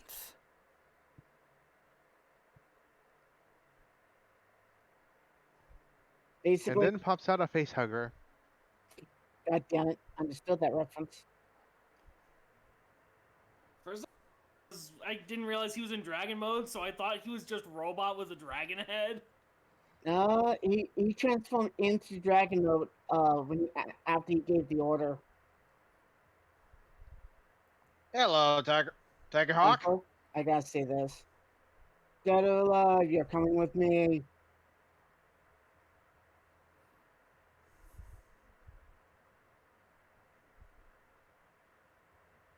Emissary of Hell, Tiger Hawk, dude. I had to do it. In case you can't tell, Tiger Hawk is just like Tigatron, voiced by Blue Man Kuma. Mm-hmm. Oh.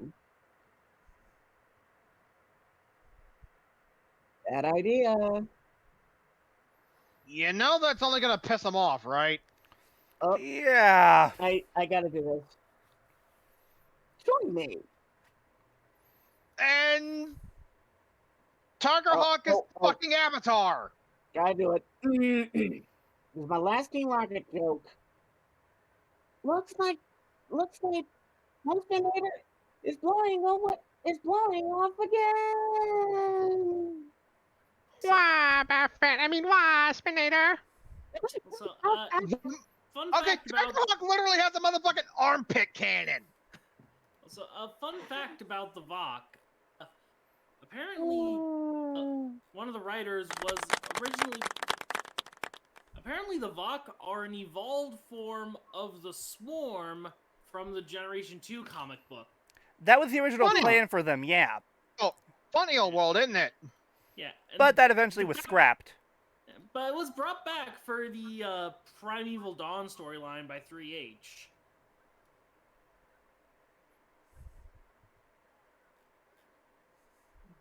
Can we partay? No.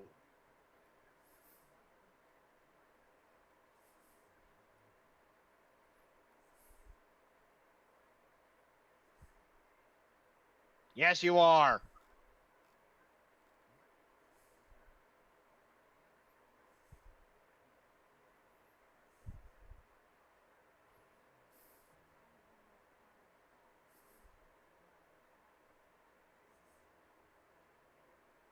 Ooh, fair.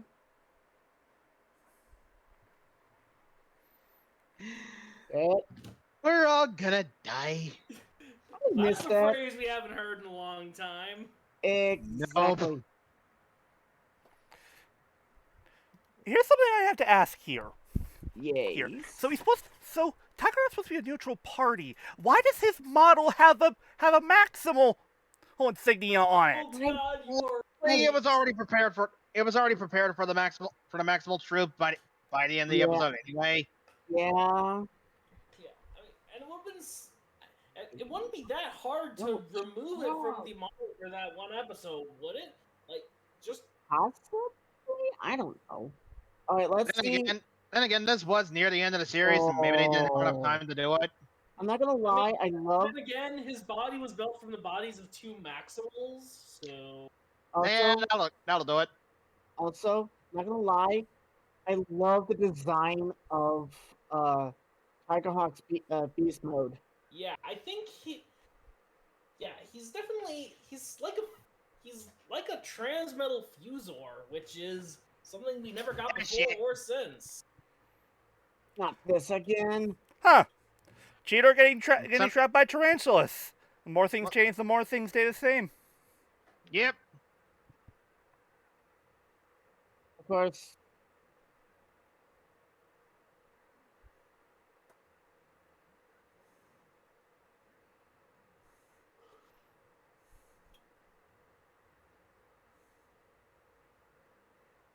Also, white lightning.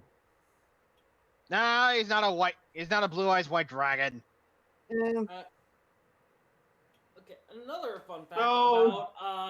about Dragon Megs has fucking atomic breath. mm, Anyway, fun fact about the toys for Optimal Optimus, Dragon Megatron, and Tigerhawk.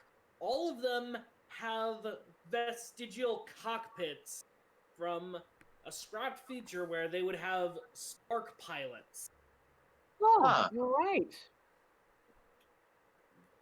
Little clear plastic figures that were meant to represent the sparks of these characters, but they were scrapped because they were worried people would get confused and think they were like actual pilots.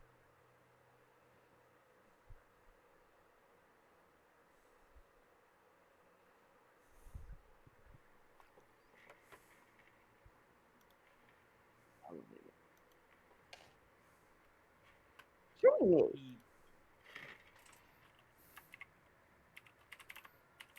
Oh no, Tigerhawk needs magnitude.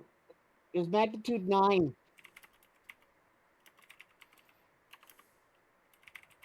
You know what probably would have stopped Tigerhawk right in his tracks? These? Well, no. If Optimus, oh, right in the ass. Also, just want to hit him right below the belt. As I was gonna say, yeah, if Optimus had just told Tigerhawk that Megatron has a spark of the original Megatron, and if he destroyed him, it would only make the timeline changes worse. Yeah, Tigerhawk would have immediately stopped in his tracks. It sounded like that was what Optimus was trying to say, but Tigerhawk wouldn't let him elaborate. Exactly. Yeah, that's one of his problems. Thankfully, that's fixed by the end of the episode, but we're getting a little fast tracked here. Yeah. Hello.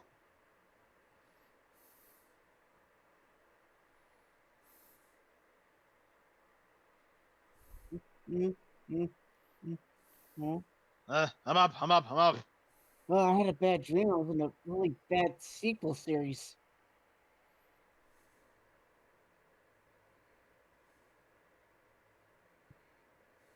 West? Hey, old Bye. friends.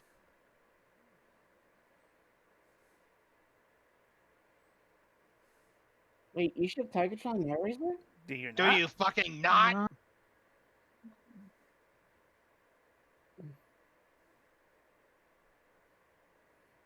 I should really lay off the nip.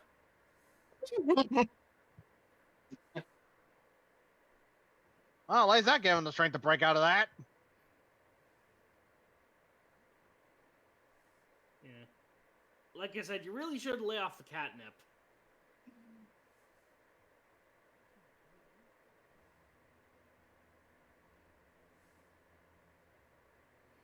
Follow the light, Cheetor, and this time it's not because you're dead. Also, about how Cheetor's running with his weapon as his I guess jetpack or thruster pack. You know what I'm reminded of? Hmm. Kind of reminds me of lightning sights from Zoid. A little bit, yeah.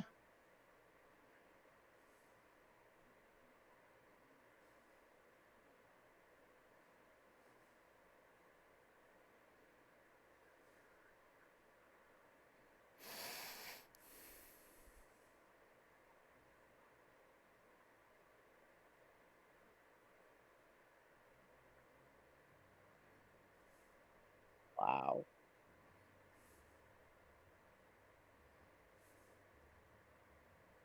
Yeah, about that. Yeah, about that, Spidey. Oh, he is a spider, man. No.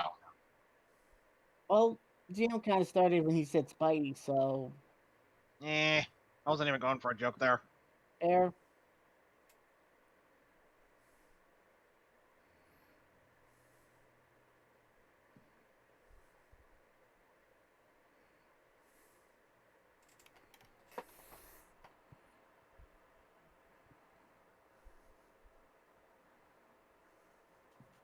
There you go.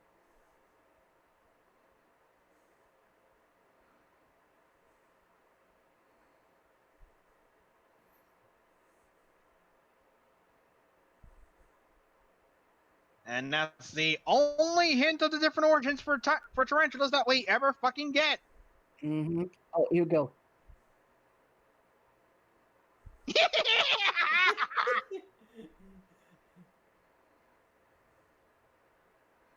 Y'all call me crazy? I ain't crazy. I'm just not user friendly.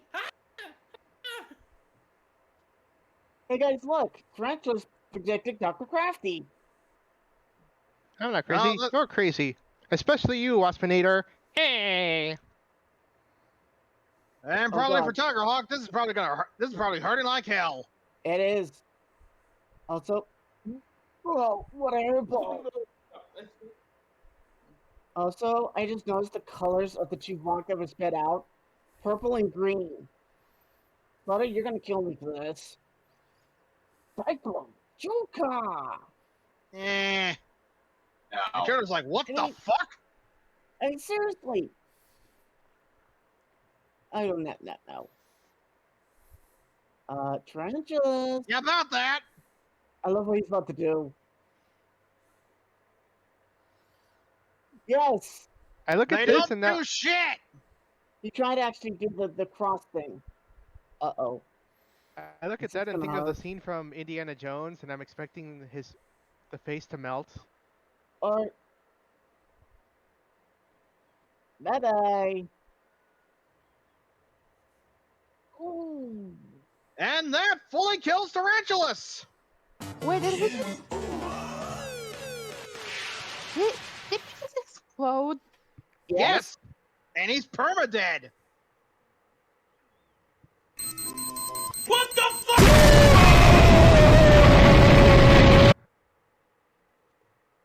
Did Wait. Cheeto just pull a Wile E. Coyote exit?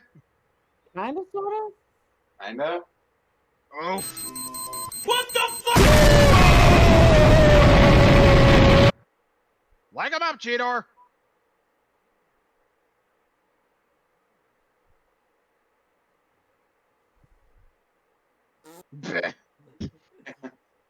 Pretty hard not to notice. Hey, listen. Hey, listen. Shit! Not No. Navi.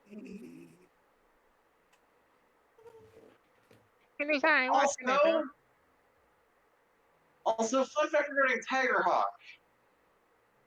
The literal only reason he's in this episode is because they had already made a toy for him. Yeah. Yep. And slight spoiler alert, they kill him off in the immediate next episode because they Yeah, that was near They- the they series. thought the It was toy near would the be season canceled. finale. Yeah.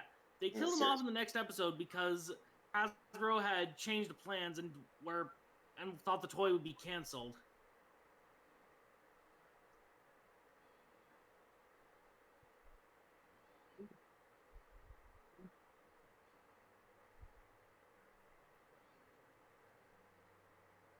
I love what Cheeto does.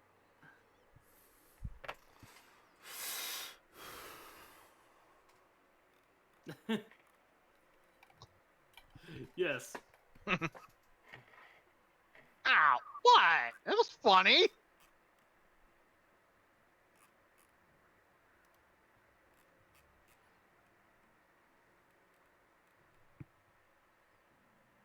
Oh. And that ends the episode. So, not necessarily the strongest episode to end it off for the night, but still a decent one. Oh yeah. Yeah. Yeah. That's fun. But anyway, that's going to do it for this edition of this special edition of the Tokurana Drive-In Theater. It's time for the sign-offs. Go! I have been your one with Firefighter 98 saying Swan Fires. I've been Zeltrax Millennium saying good night and good luck, and it's not wise to piss off an alien race, otherwise they're gonna send somebody to fucking kill you. I've been also lively fanboy Sentai Master 100, and watch out for Planet Busters. Because busting might not make you feel good. Exactly. And with that, another case is complete. I have been Optimus Phillip, and remember, there's no cure for Love and Beast Wars. Damn right. Everyone just wants to watch him. Telling you TTY and farewell. KR? This is KR36 saying, yes, I too will rock the dragon. God damn it. God damn it. Hang on, let me hit it. Anyways, remember to always start off your day with a Kuga thumbs up. And I, of course, have been your kind of beloved overlord, real guy extraordinary, Deal 2016, reminding you that I'm just a passing through Joku fan. Remember that? And word to the wise folks, don't go messing with the time stream. You never know what shit might happen. And, Time travel is bullshit. hell, you might Exactly. have raise some Cronenbergs. Well, Don't given forget we to watched Jeff Goldblum recently. Don't forget to praise our me, Lord God, Dan Karoto. And of course, ciao. We will see you next time, folks. Reminder, folks, tomorrow night we're going to be continuing. We're going to look at Futo PI as we look at the Mega Nura M arc. Yeah, the Mega Nora arc. Anyway, yeah. Have a good night, folks. Take care, Bless you. and we will see you all next time. Yes. Yeah. Bye. Adios. Mucho.